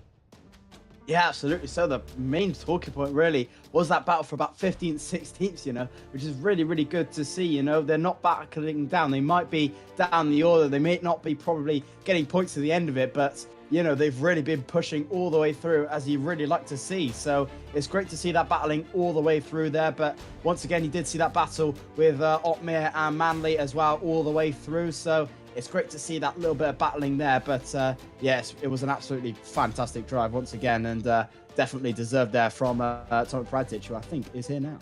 Yeah, he is. So we'll get this underway. We'll get the interviews going, and we'll start off with the man who finished in the victory for the first time this season. It is Tomek Pradic. A fantastic race from yourself. You had to get it done into turn 1 twice after the restarts, but you seem to just control it from the front. Yeah, that was good. The restarts gave me a bit of time to test a few things on the start, and I made full use of it on the actual restart. I think from the first few laps I realized that probably my race pace is slightly better than Ruben's, so I knew that as long as I stay in the lead, then I think it will be all good, given how difficult it is to overtake around here. I also made the decision that I would not pit first, because obviously when you come out on very cold tires, and I did not want to risk losing track position to Ruben, because I knew that would make things more difficult. So yeah, that track position that I gained on lap 1, I think made this win maybe not possible, but easier for me, definitely. Yeah, I think we were saying before the stream started, it's so important to be leading around this circuit. And then in the second stint of the race, you saw that Ruben behind you had a penalty. I'm guessing from that point it was just controlling the pace and not doing anything stupid. Yeah, actually on the second stint I had to drive at like 70% pace for quite a long time because I was very low on fuel. I would not make it to the end, so there was a lot of lifting, and that's probably why we were so close with Ruben, because I was lifting, he was probably lifting behind, not wanting to be ahead, so we weren't going to our full potential, but we were still pulling quite a gap on the rest of the field. So that's definitely promising that the pace is there. But yeah, it was just controlling it at the front. I was making sure that I'm saving my fuel whilst also not letting not letting Ruben in front of me. I didn't know about how legit his 5-second penalty was at the time. So obviously I wanted to stay ahead. So it was just a bit of a management game on that second stint. Yeah, definitely did manage things nice and comfortably. And heading into next week, Saudi Arabia, obviously a very tricky track and very different to Zandvoort. Plenty more overtaking opportunities. Oh yeah, Saudi actually ever since it came into the game, I really enjoyed it. So yeah, we'll see how it is on this game. I know how it's changed a lot in terms of the curbs. They are a lot more punishing now. But yeah, ever since it came out, I've been a really big fan of the track, and hopefully I can turn that into pace.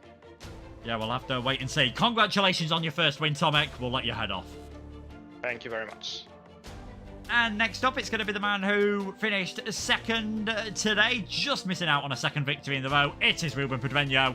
And Joshua, why don't you take us through this one?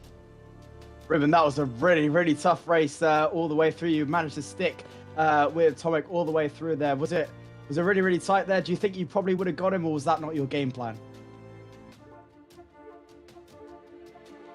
Well, Oh, unfortunately, we just lost Ruben there. We'll see if he's able to head his way back in. Just going on obviously about what we heard there from Tomek very briefly, Josh, while we try and wait for the return of Ruben. They all seem to be struggling with fuel, and it definitely looks like that is what caught out Alessio. And I wonder whether that's what we saw from further back. I wonder whether that's why Manley didn't go for the moves, for example. Yeah, I think so. A lot of people were struggling with that fuel. You could see like the red lights flashing on their wheelbase. So it was interesting with that one. Alessio definitely was probably pushing a little bit more than he probably would have, and maybe forgot about the fuel. I was looking at his car to see if it was a puncture or something. Didn't see anything inflated at all. So it's such a shame when you've been driving such a great race, and Alessio did so well today in qualifying. Was really top dollar in the race. Was really good as well. Really showing some good pace. It's just so unfortunate, and managed to end up at the back of the field today. I think we are now joined back by Ruben Pedreño now, hopefully. yes, I'm okay, sorry. Yeah, Josh, I'll let you carry on. Yeah, thank you. Yeah, Ruben, that was a really good race from you again. Obviously battling with Tomek all the way through there. Did you think maybe you could have got him? Was that not your game plan? No, I think he had a slightly better pace. So when I got the 5-second penalty on the pits, I just tried to break the DRS with Tom and Jarno and pull away with him. Absolutely. Well, that 5-second penalty as well at the end there. Do you think you can get that removed, or was that a fairly straight-on penalty?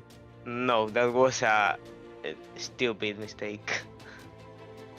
Yeah, unfortunately for that one. Obviously going into Saudi Arabia next week, you confident for that one?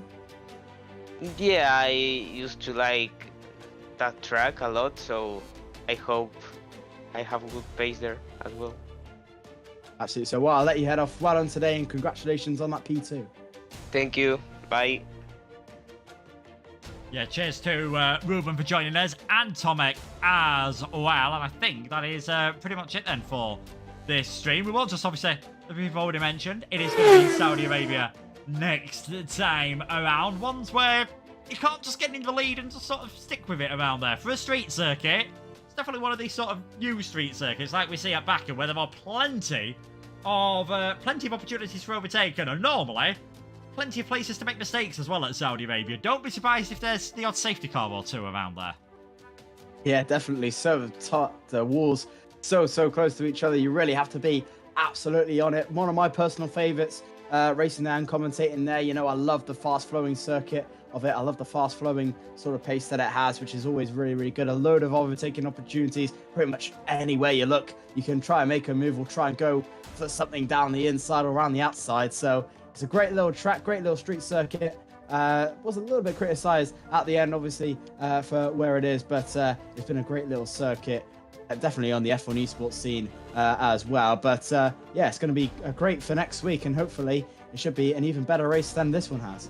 Yeah, I mean, it's going to have to go some. Today's race was absolutely fantastic. If you want to see plenty more, though, WOR action you can do. You can catch the tail end of Tier 2, and now I think they're just coming towards the end. They may have even finished the Italian Grand Prix, but of course, if you want to catch up with that, you can watch it back on our YouTube channel as well. All the races are there. Tomorrow, it is Tier 1 action time from the Xbox League with Gareth and Ryan. It's been a fantastic, great season so far, of course, from Otis. FRA Elite has proved why he's got the name Elite at the moment, because he is just dominating that championship. 55 points ahead At the moment, he is ahead of Smokey.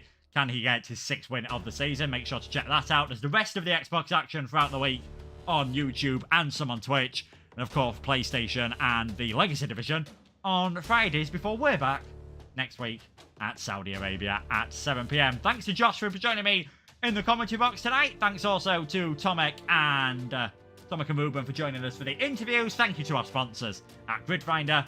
And thank you so much for watching, especially with your patience. So sorry for the difficulties we had, but I'm sure you'll agree it was definitely worth the wait. We will see you in a week's time at Saudi Arabia. Take care of yourselves, and goodbye.